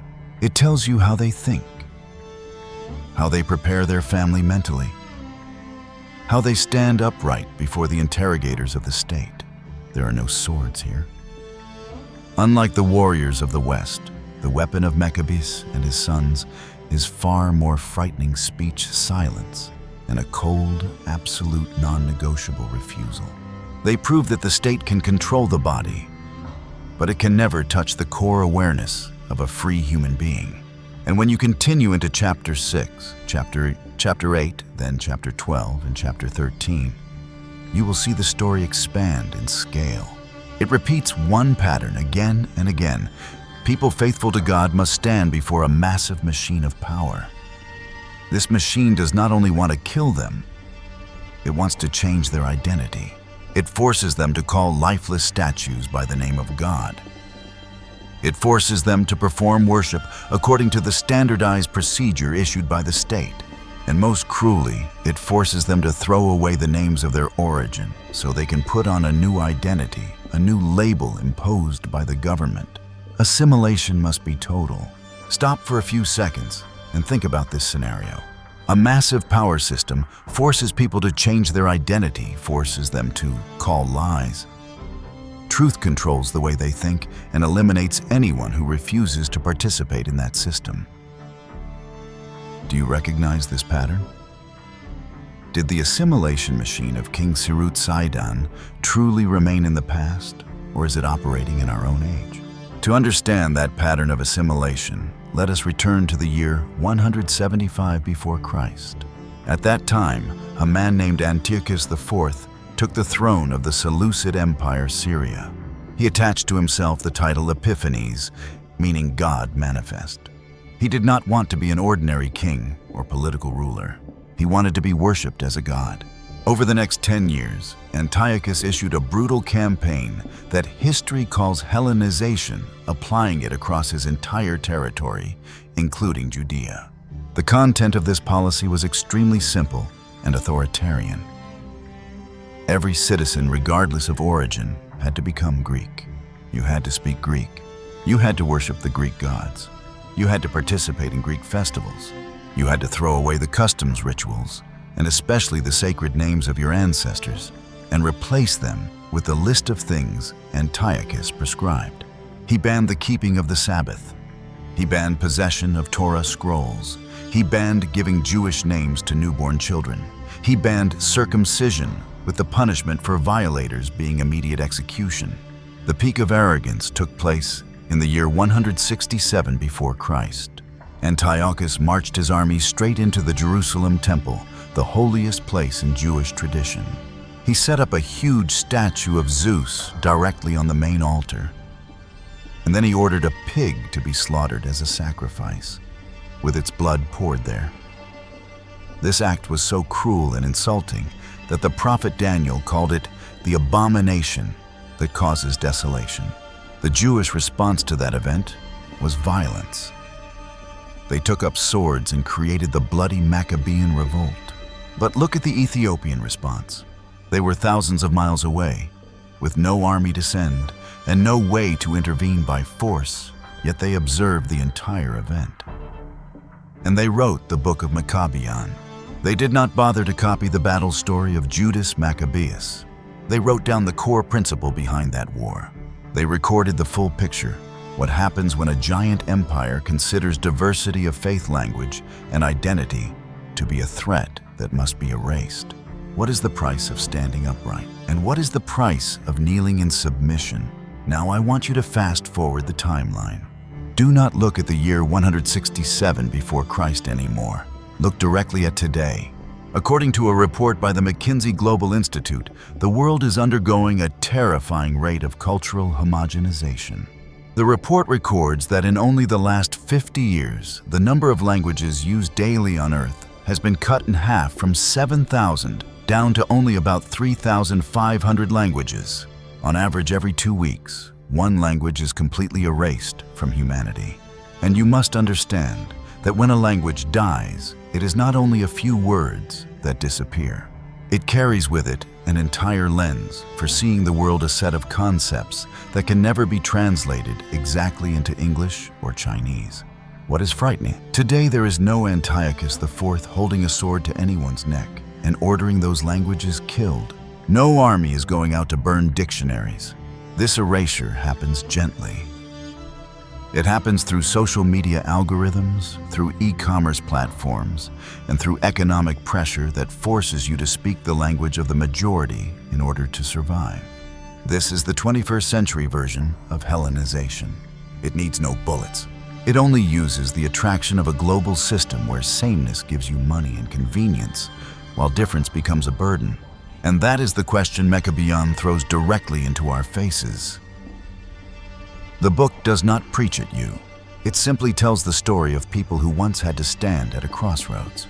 It asks you when a system forces you to abandon your identity, not by cutting off your head, but by offering you convenience, by giving you the feeling that just go along with the crowd, and life will be easier. What will you choose? The Ethiopians answered that question. And they did not answer it only on paper. In the year 1935, fascist Italy under Benito Mussolini sent its army to invade Ethiopia. Mussolini publicly declared that the goal of the campaign was to civilize Africa. He wanted to bring Ethiopia into the European system, erase the Tewahedo Church, and replace it with Roman Catholicism, and turn that land into a cultural and political copy of Italy. During 5 years of occupation, the Italian army massacred hundreds of thousands of Ethiopians. They slaughtered monks, shot priests, destroyed countless churches, and burned ancient manuscripts. But Ethiopia did not kneel. In the year 1941, the Italian forces were driven out of the country. Emperor Haile Selassie returned to the throne. The Tewahedo Church still stood. The Ge'ez manuscripts continued to be copied by hand. And the sacred name Egziabher still echoed in every service. You cannot sacrifice the lives of hundreds of thousands of people just to protect an interesting cultural tradition. People accept death only when they know with certainty that what they are protecting is absolute truth. And this, my friends, is why the Book of MEQABYAN is the most important text in the entire 81-book system that no one bothers to sell you on Amazon. Not because it contains magic, not because it tells stories of demons or wars beyond the universe, but because it asks the hardest question of anyone living in the modern world. How cheaply are you willing to sell your faith and identity in exchange for convenience? Those making money by selling Ethiopian Bibles never dare to include MEQABYAN properly in their sets. Sometimes, if they print it at all, they never explain how it differs from Maccabees, never place it in the context of Antiochus's oppression, and absolutely never connect it to the assimilation happening today. The reason is extremely easy to understand.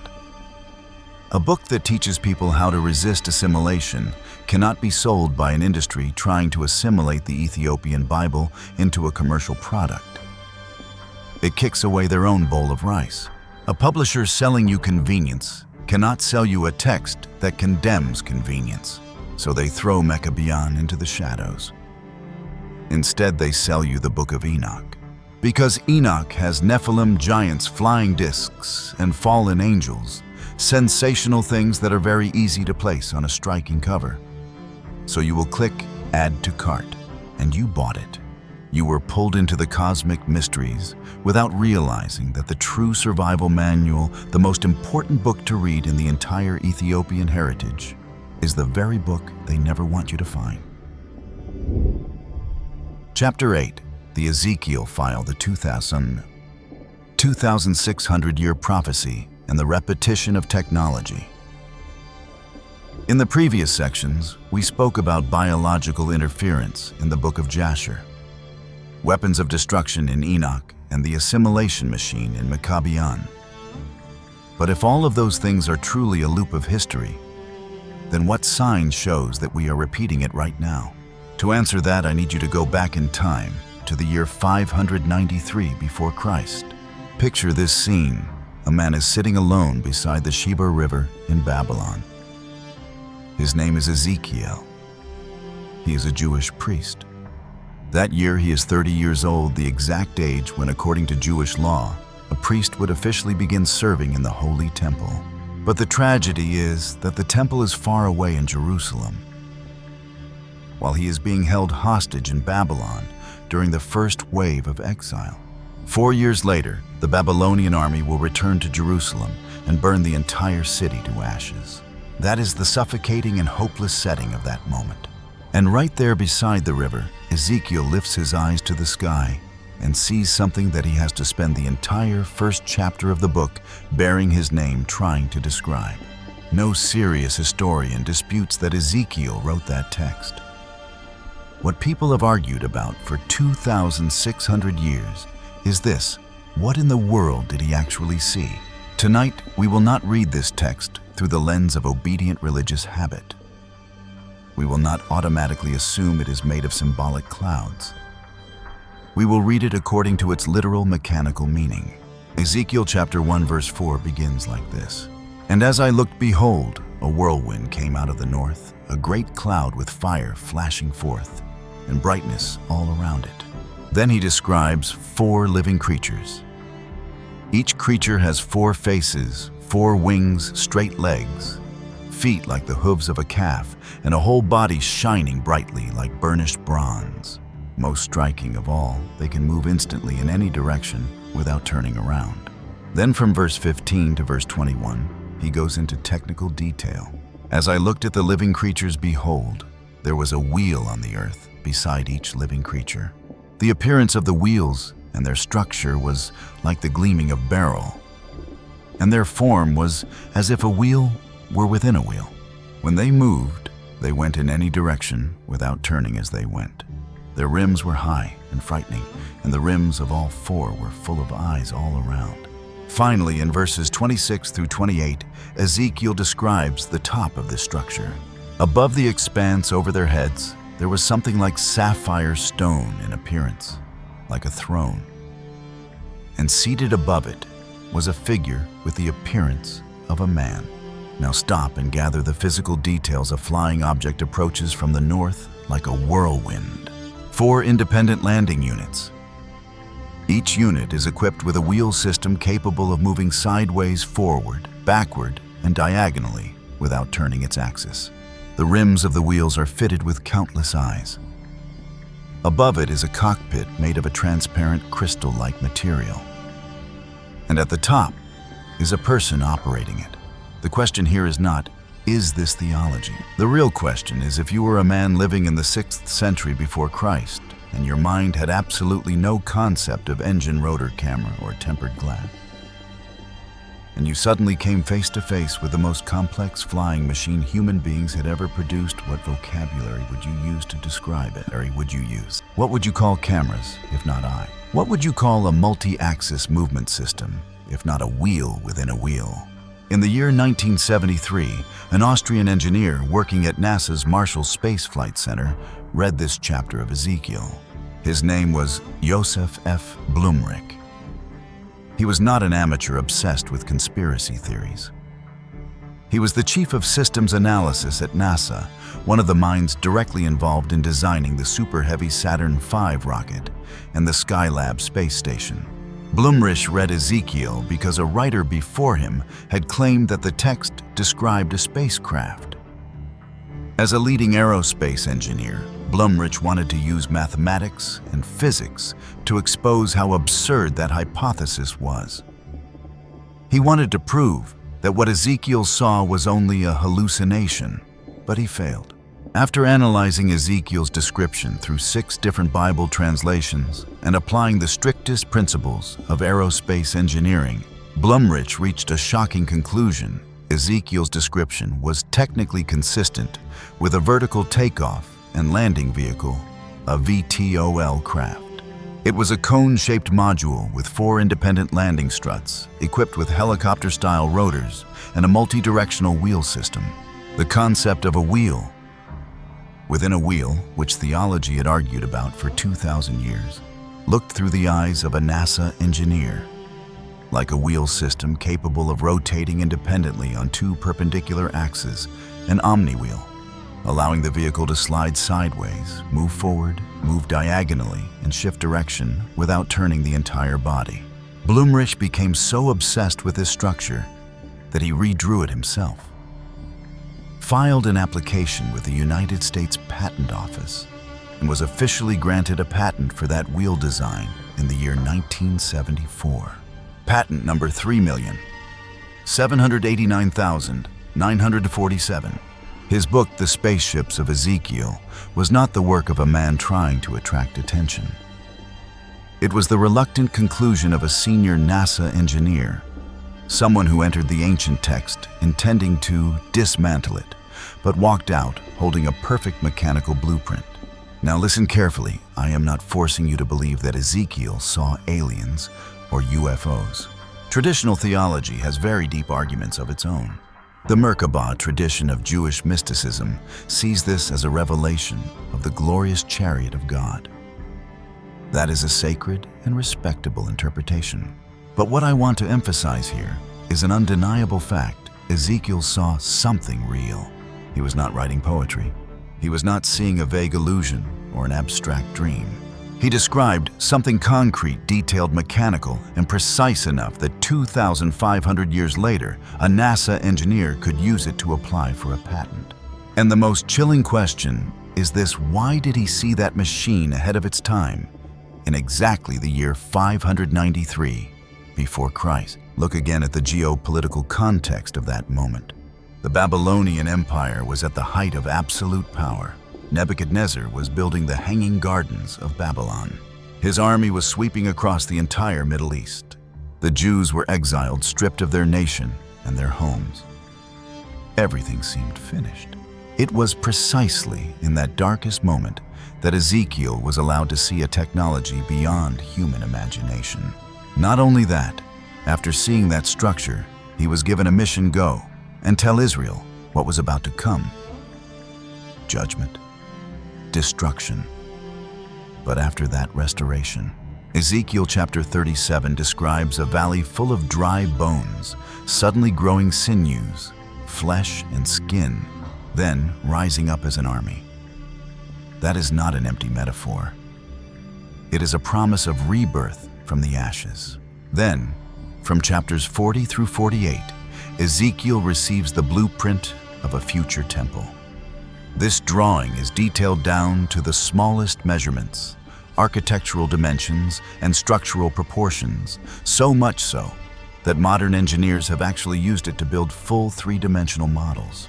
No one gives a technical blueprint that detailed for something they have no intention of building. Now fast forward from the year 593 before Christ to our own age. In the year 2024, the United States Department of Defense released a report on the development of a new generation of autonomous drones. These are not the small camera drones you control with a remote. These are flying devices that operate fully on their own through artificial intelligence AI.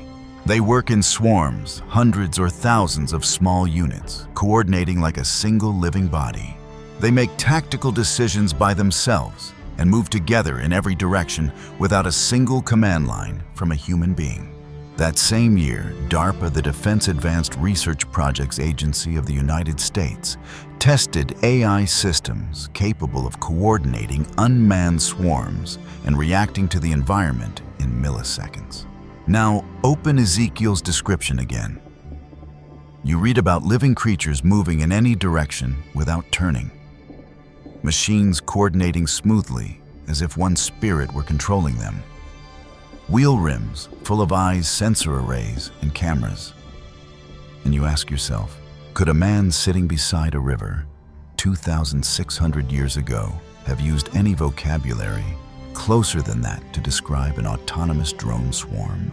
This repetition brings us to the true core of the issue. Ezekiel did not merely see technology. He saw the consequence of using power without moral responsibility. The entire message of Ezekiel is a warning about a people who had been given strength and protection, but abused it, and eventually had to face total devastation. This is exactly the structure we read in the book of Enoch. Technology, beyond its time, is given to those not mature enough to handle it, leading to biological disaster and ending in a reset protocol. It is also the same pattern in the book of MEQABYAN, power concentrated in the hands of those who force assimilation. And this is where the coincidence becomes extremely hard to breathe through. In the year 2023, Geoffrey Hinton, respected around the world as the father of modern artificial intelligence, a man who had spent 10 years at Google, suddenly resigned. He publicly expressed deep fear that AI was developing faster than humanity's ability to understand and control it. At the same time, more than 1,000 of the world's leading scientists and technology engineers, including Elon Musk and Steve Wozniak, signed an urgent open letter. They called on the entire world to pause the development of AI systems more powerful than GPT-4 for at least 6 months, so humanity would have time to build moral and safety guardrails. But you already know the result. That letter was thrown into the trash. Development did not stop for even 1 second. The technological arms race between governments and giant corporations is still accelerating madly. You read the book of JASHER warning about teaching the mixing of species, and then you turn on the news and see biotechnology companies researching the combination of human DNA with other species while building AI systems capable of rewriting their own code without human intervention. You read Ezekiel's book about a flashing flying machine operating in perfect coordination as if it had one spirit within it. And then you look at swarm drone projects being urgently tested right now by the 5 most powerful militaries on the planet. I am not saying this to paint a pessimistic end-time scenario. I am simply pointing out a truth. The patterns described by ancient texts such as ENOCH, JASHER, and Ezekiel. The possession of super-knowledge before a moral framework exists to control it are not fairy tales from the past. They are a loop unfolding right in front of our eyes. But what makes Ezekiel great and different from all other prophets Chapter 9, The Dead Sea Scrolls, the Buried Library, and a truth very few people know. The winter of 1946. The northwestern shore of the Dead Sea, one of the harshest and most barren places on the planet. A 15-year-old Bedouin goat herder named Mohammed Ejdib was climbing along the limestone cliffs, searching for a stray goat. He stopped before the mouth of a dark cave. To check whether the animal was hiding inside, he picked up a stone and threw it hard into the darkness. He did not hear the cry of a goat. What he heard was the sound of pottery breaking. When he climbed inside, he found huge clay jars. Most of them were empty, but one jar was still intact, its lid tightly sealed with pitch. When he broke it open, he pulled out scrolls wrapped in old linen. The illiterate boy had no idea what the faded ink marks on those goatskin sheets meant. A few weeks later, his family brought the scrolls to a cobbler and antiquities dealer in Bethlehem named Kondo.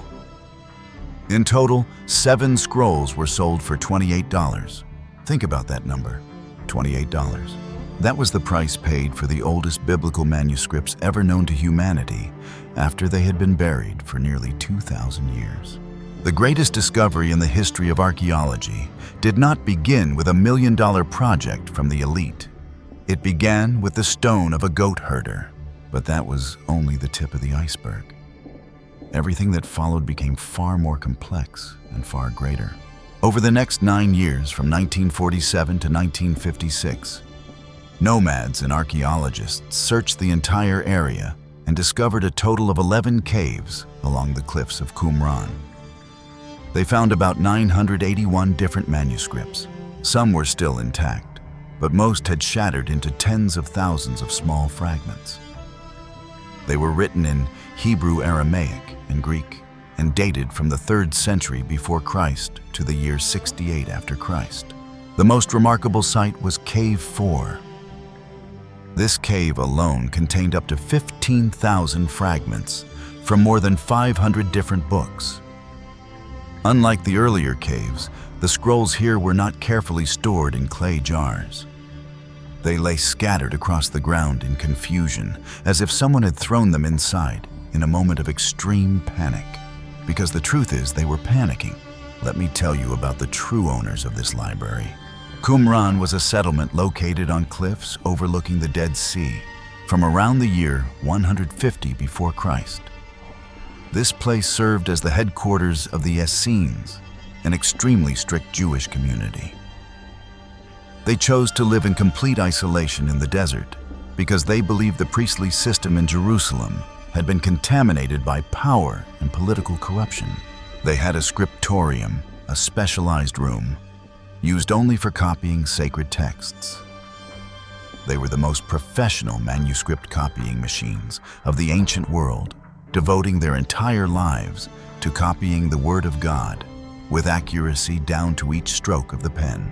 But in the year 68 after Christ, the Roman 10th Legion was marching south to crush the Jewish revolt. In just a few days, the Roman army would flatten Qumran. The Essene community knew death was coming. They did not gather gold or silver. They gathered their entire library, all the intellectual and sacred heritage they had accumulated across 200 years, and stuffed it into cracks in the cliffs. In Cave 4, time ran out. They threw everything into the darkness and fled. Most of them were massacred by the Romans. But what they hid survived. Thanks to the dry air and the absolutely stable climate of the Dead Sea region, that library slept in silence for 1,879 years. And now listen very carefully. This is the fatal point that shatters every lie of the modern publishing industry. What the Essene community hid in those caves was not only the standard 66 books of the Bible. They preserved the very things the Western Church would later label pseudepigrapha fake and heretical books. In Cave 4 alone, archaeologists found 11 manuscripts of the Book of Enoch. 11 different copies written in Aramaic, the very language Jesus used. They also found between 9 and 10 copies of the Book of Jubilees, Let's use mathematics to speak plainly. The number of Enoch and Jubilees copies at Qumran far exceeded the number of copies of many standard Old Testament books. In the thinking of the Essene scribes, the Book of Enoch was not extra reading for fun. The Book of Jubilees was not reference material. To them, these were core sacred texts. They did not draw a hard boundary between them. They read them all, copied them all, and risked their lives to hide them all in the same cave, protecting them from the spears of Rome. And yet, just over 300 years after the Essene community was massacred, the Western elite, sitting safely in the councils of Hippo in the year 393 and Carthage in the year 397, gave themselves the right to decide which books would remain and which books would be thrown away. There was no democratic vote, no consultation with ancient communities. A group of bishops in silk robes issued the command. Enoch was crossed out. Jubilees was crossed out. And thousands of years later, the booksellers on Amazon used that very ban as a marketing tool to sell you curiosity. But this story has a much darker, hidden corner. The cover-up did not stop in ancient times. It continued into our own age. Finding the Dead Sea Scrolls was a miracle, but getting to read their contents became a brutal academic war. When the scrolls were taken out of the caves from 1947 to 1956, the Jordanian Department of Antiquities, at that time, established an extremely unreasonable monopoly system. They handed the thousands of fragments from Cave 4 to a privileged group of only 8 international scholars. Only these 8 men had the right to see, study, and publish the materials. Meanwhile, the entire outside world of biblical scholarship was locked out. This group of 8 did not work quickly. By 1989, more than 4 decades after the first scroll had been found, more than half of the Cave 4 manuscripts were still hidden from public view. This group of scholars refused to let anyone outside see them. They did not even bother publishing a catalog of what they were holding. This behavior infuriated Herschel Shanks, the editor of Biblical Archaeology Review. He publicly called it a conspiracy of silence. In 1991, an archive in California announced that it would open its microfilm photo collection of the scrolls for the world to see. The exclusive group of scholars immediately reacted with outrage. When Herschel Shanks leaked several unpublished texts, the head of the exclusive team, John Strugnell of Harvard University, accused Shanks in the press of being a thief. And Shanks threw back a line that became legendary in biblical archaeology. If anyone is stealing here, it is they who are stealing the heritage of humanity by refusing to publish the truth, by hiding their existence. Finally, under enormous pressure, John Strugnell was removed in 1990. Only in the 2000s were the full materials truly released. 45 years. 45 years from the discovery until the world could truly access this treasure. And that entire 45-year battle, all 11 caves at Qumran, proves one undeniable thing about everything we have discussed tonight. The Book of Enoch was not a fantasy novel written by someone in the Middle Ages. It was a real text copied again and again at Qumran for 200 years before the West even managed to build a church system. The Book of Jubilees was not a fake. It was copied as many as 10 times by the most religiously strict and intense people of that era during the same period when the other Old Testament texts were taking shape. The fact that Roman clergy removed these books from the Standard Bible does not reduce their truthfulness. It only proves that in the 4th century, a group of religious politicians considered these books too dangerous and unsuitable for the power structure they wanted to establish, the Essenes. The people who devoted their lives to copying Enoch and Jubilees by hand, the people who sacrificed their lives to hide them in clay jars when the Roman army arrived, were not present at the Council of Carthage to defend them. They had been massacred 300 years before that council took place. So next time, if any Western scholar or any pastor standing at a pulpit tells you that the Book of Enoch has no historical foundation, or that the Book of Jubilees was not recognized by the ancients, look them directly in the eyes and ask one question. Have you read the catalog of Cave 4 at Qumran? Because the people who lived closest to those events, the people willing to protect the Word of God with their own blood, placed Enoch and Jubilees alongside the rest of the Old Testament. And at the same time, 2,000 miles south of the Dead Sea, the Ethiopian library quietly preserved parallel copies of those same texts. A continuous preservation, unbroken, from the 4th century until this very moment. Those are not fabricated myths forged by booksellers on Amazon. They are iron evidence from history, and it was precisely the successful preservation of this iron evidence that gave the Ethiopian church its most terrifying analytical weapon, a complete lens. Think about this with basic logic. If someone tears out the first 10 chapters of a novel, you will never be able to understand the final chapter correctly. In the West, people have become deeply obsessed with that final chapter, the Book of Revelation, the end times, the mark of the beast, and especially the number 666. Thousands of Hollywood films, conspiracy theories, and countless evangelical preachers have turned the Book of Revelation into a science fiction novel, predicting some distant, vague future. Why has the West had to speculate and become so confused? The reason is very simple, because they threw away their own map. When the Roman clergy removed the Book of Enoch from the Bible, when they flattened the theological system of Ezekiel and Jasher, they cut off the root of the entire story. The Ethiopian church does not play that guessing game. They possess the complete 81 books, meaning they hold the beginning in their hands. That is why they read the Book of Revelation in an entirely different way. For the Ethiopians, much of the strange language and imagery in the Book of Revelation, the 4 mysterious living creatures, the 24 elders, or the fiery throne set upon systems of wheels, are not new symbols or incomprehensible oracles. There is nothing mysterious here. That is exactly the multi-axis mechanical system Ezekiel saw beside the Chebar River. That is exactly the structure of beings that Enoch faced and recorded thousands of years earlier. The Ethiopians absolutely do not read Revelation as a detached prophecy about some distant future. They read it as the final section of a file, a story that began when the Watchers descended to Earth in the Book of Enoch.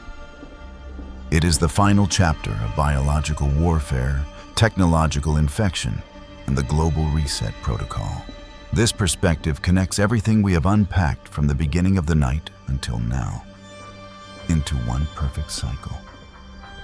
And when you place Revelation in its proper position right beside the file of Enoch, the truth about the number 666 appears as something unlike anything the West has ever taught you.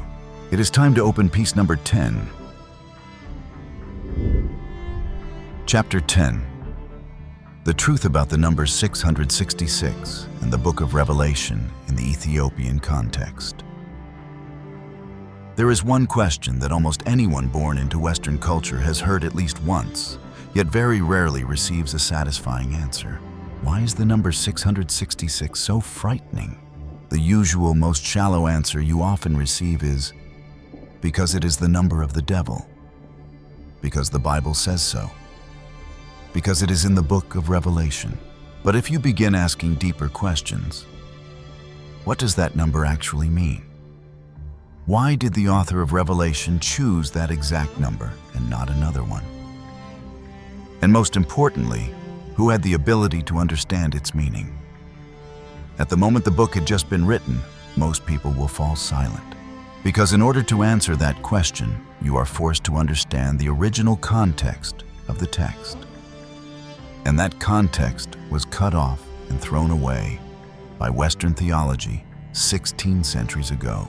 For all those years, the West has read the Book of Revelation like a science fiction novel, predicting some vague, distant future, instead of seeing it for what it truly is, an encoded letter sent to a specific community facing an extremely specific threat of life and death. This is the story the Ethiopian church has read correctly. And it is also the story the West has completely lost.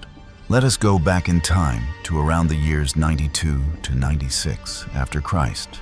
The Roman Empire is under the brutal rule of Emperor Domitian. The author of Revelation is John, a man exiled on the prison island of Patmos in the middle of the Aegean Sea simply because he refused to deny his faith. The community he is addressing consists of 7 small churches scattered across Asia Minor. These people are being squeezed between 2 jaws on one side. The machinery of the Roman Empire is forcing them to worship the emperor as a god. On the other, massacres and persecution are escalating. In that suffocating context, John writes a book.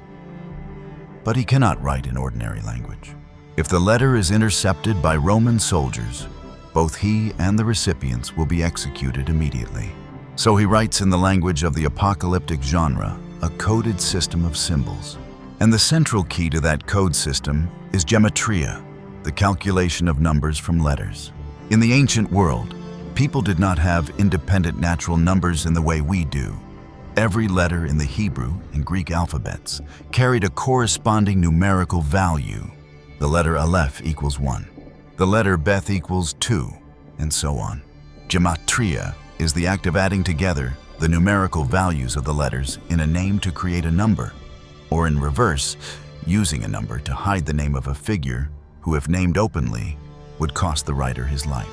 Now open Revelation chapter 13, verse 18. This calls for wisdom.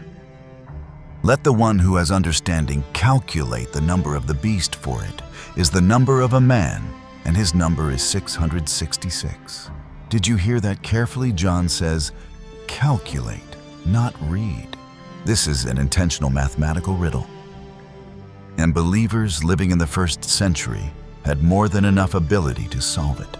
They took the name Nero Caesar, the Greek name of the tyrannical Roman emperor, the one who initiated the first horrific massacre of Christians, the one who burned the city of Rome, and then blamed people of faith, the one who ordered the execution of St. Peter and St. Paul. And they transferred that name into Hebrew transliteration. When Neron Kaiser is written in Hebrew, we have Nun equals 50, Resh equals 200, Wa equals 6, Nun equals 50, Kuaf equals 100, Samek equals 60, Resh equals 200, total exactly 666. Most leading biblical scholars today agree that this is the most accurate decoding. There is no barcode, no microchip implanted under the skin, no AI technology here. There is even iron evidence supporting this in some of the oldest manuscripts of Revelation that have been found. The number is not written as 666, but as 616. Why is there this difference? If you use the Latin name Nero Caesar instead of the Greek form, you remove the final n subtracting 50. The result is exactly 616. The same tyrant 2 pronunciations of the name, producing 2 versions of the number. This match absolutely cannot be accidental. John was not writing about some supernatural monster thousands of years in his future. He was writing about the Roman tyrant ruling right then, using a layer of code sophisticated enough to pass Roman guards, yet clear enough for those in the same faith community to read and understand immediately. This is what the Ethiopian church has always understood for thousands of years. And it is also what 16 centuries of Western theology distorted simply because they separated the book of Revelation from its root texts. Because Revelation is not a book that fell from the sky. John is using a system of visual language that had existed for centuries before him. And that system begins with the book of Enoch. Open the book of Enoch, chapter 14. This is the chapter where Enoch is brought into the throne room of God in a vision. He describes, "And I saw a magnificent throne. Its wheels were shining like the sun, and there were cherubim. From beneath the throne came streams of fire." Throne, wheels, cherubim, fire. Now open the book of Ezekiel, chapter 1. Ezekiel sees 4 living creatures, wheels within wheels, full of eyes, fire among them. and above them a structure clear like glass, and at the highest point a throne. Throne, 4 living creatures, wheels, fire, sea of glass, and finally turn to Revelation chapter 4. John writes, "And behold, a throne stood in heaven. Before the throne there was something like a sea of glass, clear as crystal. And around the throne, on each side of the throne, were 4 living creatures full of eyes in front and behind." Throne, 4 living creatures, sea of glass, fire, eyes. Enoch, Ezekiel, Revelation, 3 books, 3 different ages, but the same description of one single room. It is described by 3 different men who stepped into that space and tried to use the limited vocabulary of their own age to describe what they saw. The Ethiopian church never severed these 3 books from each other. They kept all of them in their hands. They read Enoch, Ezekiel, and Revelation like a 3-act film, unfolding continuously, not like 3 disconnected books. And because of this complete perspective, the Ethiopians can solve the mysteries that have made the West tear its hair out. For example, Revelation chapter 4 mentions 24 elders wearing white garments and golden crowns seated around the throne.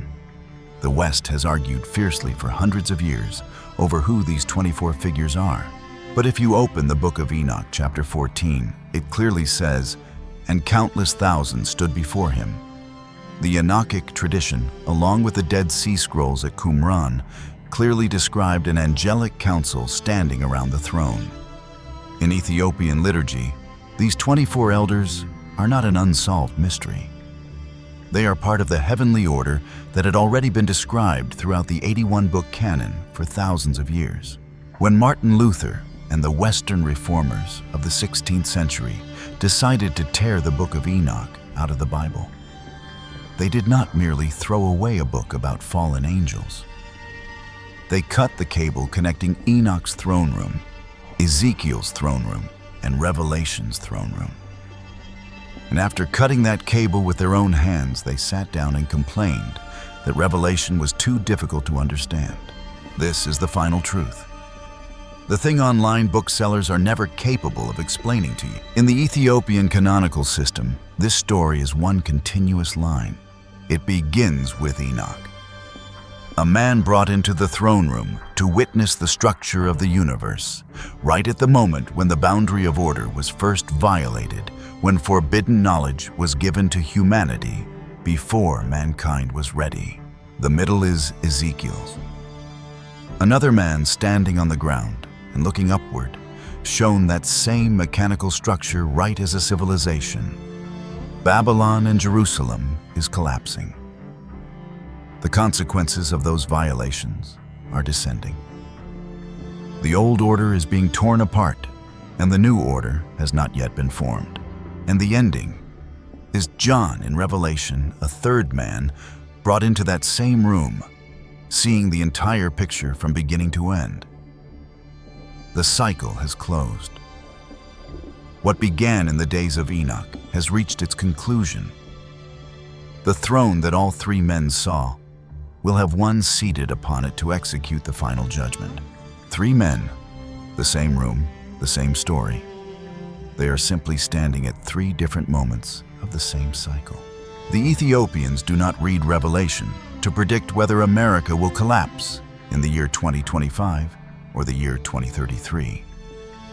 They read it as the final echo of a system that began in the book of Enoch, a reminder of the price that must be paid when human beings try to overturn the natural order, and of the great restoration that will come when the cycle ends. The number 666 is not a microchip. It is the name of a 1st century tyrant. But the principle behind that number, the principle that massive systems of power will always force faithful people to choose between submission and integrity, that there will always be a label used to classify those who kneel and those who stand upright. That principle is never limited to the 1st century. The book of MEQABYAN spoke that principle in the language of the African people. The book of Enoch spoke it in the language of the 3rd century before Christ. And the book of Revelation spoke it in the coded language of a community refusing to kneel before the Roman Empire. The throne that all 3 of those men saw, the throne whose memory the Ethiopian church has protected for 1,600 years inside the 81 books, is the throne that no empire and no technology corporation on earth can build for itself and sit upon. And now, after all the files we have opened tonight, from the name Egziabher, cowardly erased on Amazon, to the clay jars hidden in the dark caves of Qumran, from Ezekiel's machines to the goatskin scrolls wrapped in linen, I want you to close your eyes and go to sleep with one single thought. The story of humanity's origin was never lost. It was only hidden away in a monastery high in the mountains of Tigray, inside dry clay jars near the Dead Sea. In Gehiz, liturgies rising every dawn, the truth has always been preserved. Protected by proud people who never needed the world's recognition to know that what they held was the truth. And tonight on Sleep Codex, you have heard a part of that truth. Chapter 11, the Ascension of Isaiah, the buried prophecy and the truth about the descent. If you have ever stepped into a church or ever read the Bible, you certainly know the name Isaiah. Most people know him through the classic prophecies about the suffering servant. He was pierced for our transgressions, crushed for our iniquities. Everyone acknowledges Isaiah as the greatest prophet of the Old Testament era, the man who served and warned Israel under the reign of King Hezekiah. But there is one question Sunday sermons always avoid: how did Isaiah die? If you open the Standard Bible to search for the answer, you will be disappointed. The book of Isaiah ends, and the prophet himself simply disappears from the page. There is no obituary, no record of his ending, but there is one book that recorded that chilling event in full. And once again, the Ethiopian church is the only place on earth that has held it firmly in its hands from the 4th century until today. That book is called The Martyrdom and Ascension of Isaiah. This text is divided into 2 clear parts. And when you place those 2 halves together, they create a picture so shocking that even people who claim they have read the Bible their entire lives will tremble when they realize they have missed the most essential point. Let us begin with the first half of the file, the death of Isaiah. Because the way he died is not a minor historical detail. It is a murder meant to silence a witness. According to the text, after King Hezekiah died, his son Manasseh took power. Manasseh did not continue his father's legacy. He immediately threw away the core faith and plunged the entire kingdom of Israel into idol worship, sorcery, and black magic. The Standard Bible in the book of 2 Kings, chapter 21, also admits that Manasseh was the worst and most wicked king in the entire history of Israel. But the ascension of Isaiah provides the motive for murder that the Standard Bible left out.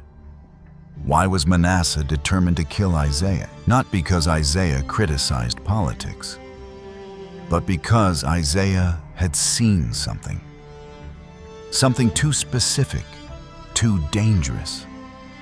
Something that caused Satan, the entity this text names directly as Beliar or Samael, to become deeply terrified. Beliar feared that information so much that he directly manipulated Manasseh's mind, urging the king to execute Isaiah at any cost in order to silence him forever. What Isaiah had seen was a story that if he lived to tell, it would cause Beliar's entire plan to collapse. Manasseh had his soldiers arrest Isaiah. He staged a fake trial, brought in a false prophet named Belchira to give lying testimony against him. And then this tyrant ordered the greatest prophet in history to be executed in a cruel way that no Western Christian is taught in catechism classes. Isaiah was sawn in 2 from the top of his head downward. The text records a bone-chilling detail. And while Isaiah was being sawn in 2, he did not cry out and did not weep. But his lips continued speaking with the Holy Spirit until his body was sawn in two. Most people holding a 66-book Bible in their hands have no idea this scene exists. But here is the slap in the face to Western theology. In fact, there is a verse in the New Testament that confirms this detail. Open the letter to the Hebrews chapter 11, the classic chapter known as the Hall of Faith. Verse 37 records word for word about the fate of the prophets. They were stoned, they were sawn in two, they were killed with a sword. Pay close attention to the phrase, sawn in two. There is no act of being sawn in two recorded anywhere in the entire 66-book Standard Bible. Not in one place. The only text that describes someone being sawn in two in the entire treasure house of ancient Jewish and Christian materials is found precisely in the Ascension of Isaiah. Do you understand what this means? The author of Hebrews had read this book. He quoted it. And that quotation still sits openly in your New Testament to this day, while the original book itself was stripped away and discarded by Rome. But Isaiah's painful death, no matter how bloody, is still not what makes this text one of the most precious jewels of Ethiopia's heritage. The core lies in the second part, from chapter 6 to chapter 11. Before his execution, Isaiah entered a state of ecstasy.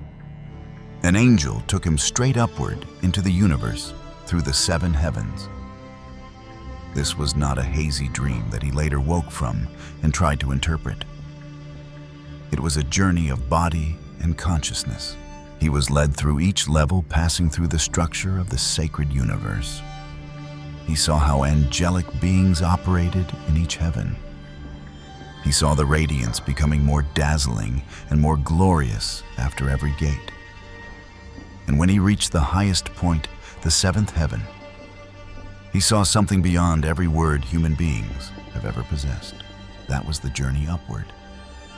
Many ancient texts speak of ascending into heaven, but what makes this book utterly unique, what no other book in the history of the ancient world dared to describe in such detail, is that it records the journey downward.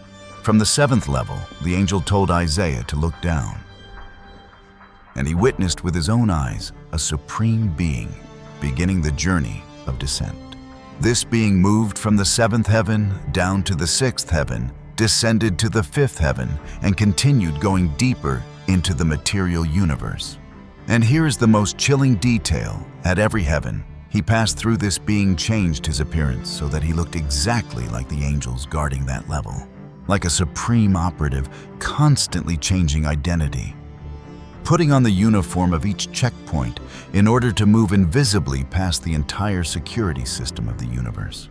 The text calls this being by one title the Beloved One in Egziabher and in Latin Delectus. Then the angel standing beside Isaiah began to decode the entire infiltration mission. Chapter 9 verses 13 and 14 of the original Ge'ez version state clearly, "The Lord will descend into the world in the last days. He will be called Christ after he descends and becomes like you in form. And the people of the world will think he is only flesh and a man. And the God of that world will stretch out his hand. They will lay hands on him and hang him upon a tree, not knowing who he truly is." Not knowing who he is. The angel continues in verse 16, "His descent, as you will see, will be hidden even from the heavens, so that no one will know who he is. And after plundering the power of the angel of death, he will rise on the third day." The third day, hung upon a tree, recognized by no one, called Christ. Let these details sink into your mind for 1 second. This is a text written according to even the most conservative scholars around the 2nd century after Christ, based on traditions far older than that. It describes Isaiah standing from the 7th level of heaven, looking straight down to earth and previewing the entire film of history: birth, suffering, being killed, and resurrection. It does not use vague symbolic oracles for scholars to argue about for centuries. It tells the story in a razor-sharp timeline, descent disguise as a human being, arrest hanging on a tree, and resurrection on the third day. And that is not all. In chapter 11, Isaiah also sees the scene of a virgin mother and a child placed in a manger. All these events appear before his eyes as he is standing at the summit of the universe, looking downward, centuries before Jesus was actually born. No Western Bible, not even the 66 standard books, dares to describe the birth of the Lord from the point of view of a camera placed in heaven. A viewpoint that observes the entire process of the Creator, disguising himself and passing through the guarded levels of space, while the whole universe and the demons are trying to search for his true identity. And this, my friends, is why Roman religious authorities were terrified of this book. Not because it contradicts the Bible. It matches the Bible down to the smallest details. The reason they banned it is this: it describes a story of salvation that does not need the mediation of the church. Isaiah does not need to step into any parish to receive revelation. He does not need to perform any complicated ritual established by human beings. An angel takes him straight to heaven and shows him the full source code of the system, from the birth to the death to the resurrection. Remember why Beliar, Satan, had to kill Isaiah. Because through him the departure of the Beloved One from the seventh heaven was revealed. And the transformation, the descent and the form he would take became known. Beliar did not kill Isaiah because he was guilty. It killed him because he held the entire intelligence file. He knew the absolute truth, and Beliar had no other way to seal his mouth except to split his body in two. In the 2nd and 3rd centuries, early theological giants such as Origen, Tertullian, Jerome, and Ambrose all knew and quoted this book. But by the 4th century, when the list of the official Bible was finalized at the Western councils, the ascension of Isaiah was ruthlessly crossed out. Why? Perhaps because its contents were too unusual: 7 heavens, an angelic guide, a journey through time. Perhaps because its theology of a God who disguises himself and hides his identity was too complex for bishops to lock inside rigid doctrines. Or perhaps simply because, like Enoch and Jubilees, it teaches human beings this: you can come into direct contact with sacred reality without having to bow before the power structure of the Roman Church. The West threw it away without hesitation, but Ethiopia held it close. And do you know the most ironic part? The Ge'ez translation, the most complete and intact surviving manuscript of this text on earth, was first translated into English in the year 1819 by a man named Richard Lawrence. Yes, the same scholar Richard Lawrence who translated the Book of Enoch in the year 1821. The same man. And from the same source, the orbit of Ethiopia's 81 books. Now, let me show you the final point of connection, the deepest and most beautiful theology, and also the answer to humanity's greatest anguish. The ascension of Isaiah describes that when the Beloved One descended, he deliberately hid his identity, not only from human beings, but even from the heavens. He willingly stripped himself of glory and clothed himself in the nameless, ordinary form of a flesh and blood human being. Millions of believers have looked up to heaven in despair and asked if Jesus truly is God. Why did he have to hide? Why did he not appear in a radiant form of glory, with thunder roaring clear and undeniable, so that everyone would not need to believe but would be forced to see? The ascension of Isaiah gives the answer. The hiding was not an accident. It was a perfect design. Because if God tore open the sky and descended in the radiant power of the 7th heaven, human beings would kneel. But they would not kneel because of faith. They would kneel because of terror. Overwhelming with absolute power would take away your free will. And submission born from fear is never love. His willing concealment of his identity, his becoming weak and vulnerable, was the only way to leave space for free choice. Only when you have the right to choose to believe or not believe, to love or not love, an ordinary man hanging on a tree, only then does your love become real. That is theology beyond every dry argument of scholars. It is drawn through a majestic scene: Isaiah standing at the summit of the universe, weeping in silence. as he sees God remove his own crown with his own hands, willingly put on the deepest anonymity and descend into the anguish of earth, only so that human beings might have the freedom to choose to love him. That is the book the Western Church closed its eyes and threw away. But that is the heritage Ethiopia shed blood to preserve for humanity. And tonight the story is ended. Close your eyes. Let all the files we have opened, from the secrets of Enoch, the machines of Ezekiel, to the descent of Isaiah, go with you into sleep. Carry them with you as a truth that has always been waiting for you for a very long time, longer than you can imagine. We have come a long way tonight. We began with a book on Amazon. A book with a dark cover, gold lettering, promising you hidden truth. And that led us to an erased name, Egziabher, the name the Ethiopian church has used for God for 16 centuries, while the rest of the world did not even know it existed. From that name we moved to the 81 books, to the book of Enoch and the Watchers on Mount Hermon, to the book of Jubilees and its 364-day astronomical calendar, to the Ark of the Covenant in AXUM and Graham Hancock, sitting across from an old monk who needed no one to believe him, to the book of Tobit and the angel Raphael, walking with an ordinary man on an ordinary journey unnoticed until the journey had already passed, to MEQABYAN and the question no age has ever fully answered when pressure tells you to become someone else. What will you choose? To Ezekiel and the wheels that looked like something a NASA engineer 2,500 years later would need to draw as a blueprint in order to understand. To the caves of Qumran and the people fleeing from Rome who stuffed their library into clay jars before everything collapsed. To 666 and the riddle that people in the first century could solve in a few seconds, while we spent 16 centuries reading it wrong.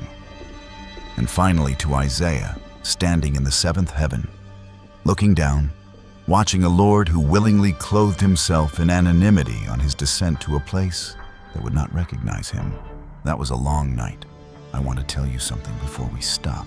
All the texts we have spoken about tonight, Enoch, Jubilees, TOBIT, MEQABYAN, the ascension of Isaiah, the Ark of the Covenant, the Dead Sea Scrolls, they are not treasures hidden by some secret conspiracy.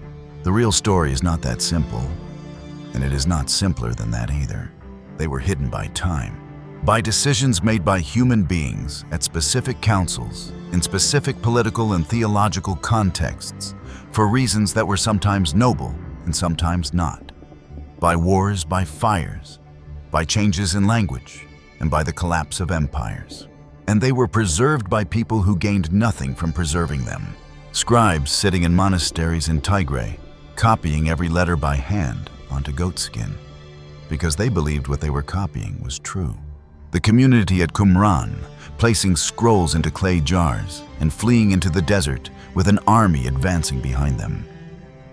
Muhammad Edidib, throwing a stone into a cave because he was looking for a lost goat. None of them knew that their small actions would lead to what we are talking about tonight. That is often how important things are preserved, not by grand plans, but by ordinary people doing small things with enough faithfulness for those things to outlast time. There is one thing in everything we have read tonight that I cannot stop thinking about.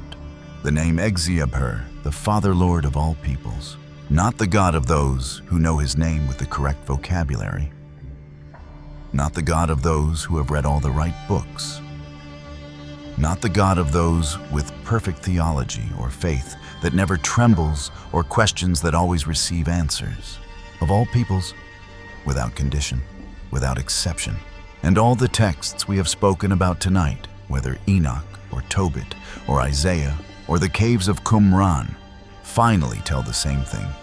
Someone is holding the full picture, while we are looking at only one piece. Someone sees the whole story while we are still in the middle of it. And someone is not surprised by anything that is happening, not because he does not care, but because he saw the ending before the story began. Isaiah stood in the seventh heaven and looked down. Enoch was brought into the throne room and shown the full picture. Ezekiel received a vision of what would be rebuilt from the ruins surrounding him. And you tonight, after everything that happened in your day, after everything sitting inside your mind, as you listen to this, you are part of a story whose full picture was seen long before you were born. That does not mean everything is easy. None of us is allowed to step aside and look down from the seventh heaven. But it does mean you are not writing your story on a blank page. Someone has already seen the final page. Now let all of that go. Take a deep breath and breathe out. Let your shoulders drop. You have been holding them up without realizing it. Let your jaw loosen. If you are lying down, let your body truly sink into the place where you are resting. Close your eyes. You have carried many things into tonight. Burdens with no name. Worries that do not want to leave. Questions with no clean answers. Things you are trying to hold until tomorrow so you can solve them, and then tomorrow again the same way. Tonight you do not need to solve anything. You only need to breathe and let the next hours pass through you without having to do anything with them. For the rest of this video, I will read to you from some of the oldest voices in the Christian tradition. Words copied by hand in stone monasteries by people who believed that what they were copying deserved to be preserved for a future they could not see. Tonight that future is you. You do not need to follow every word. You do not need to understand everything. The language will become a background like rain, like wind, like something familiar enough not to wake you and ancient enough to remind you that you are part of a story much longer than a single evening. Just rest.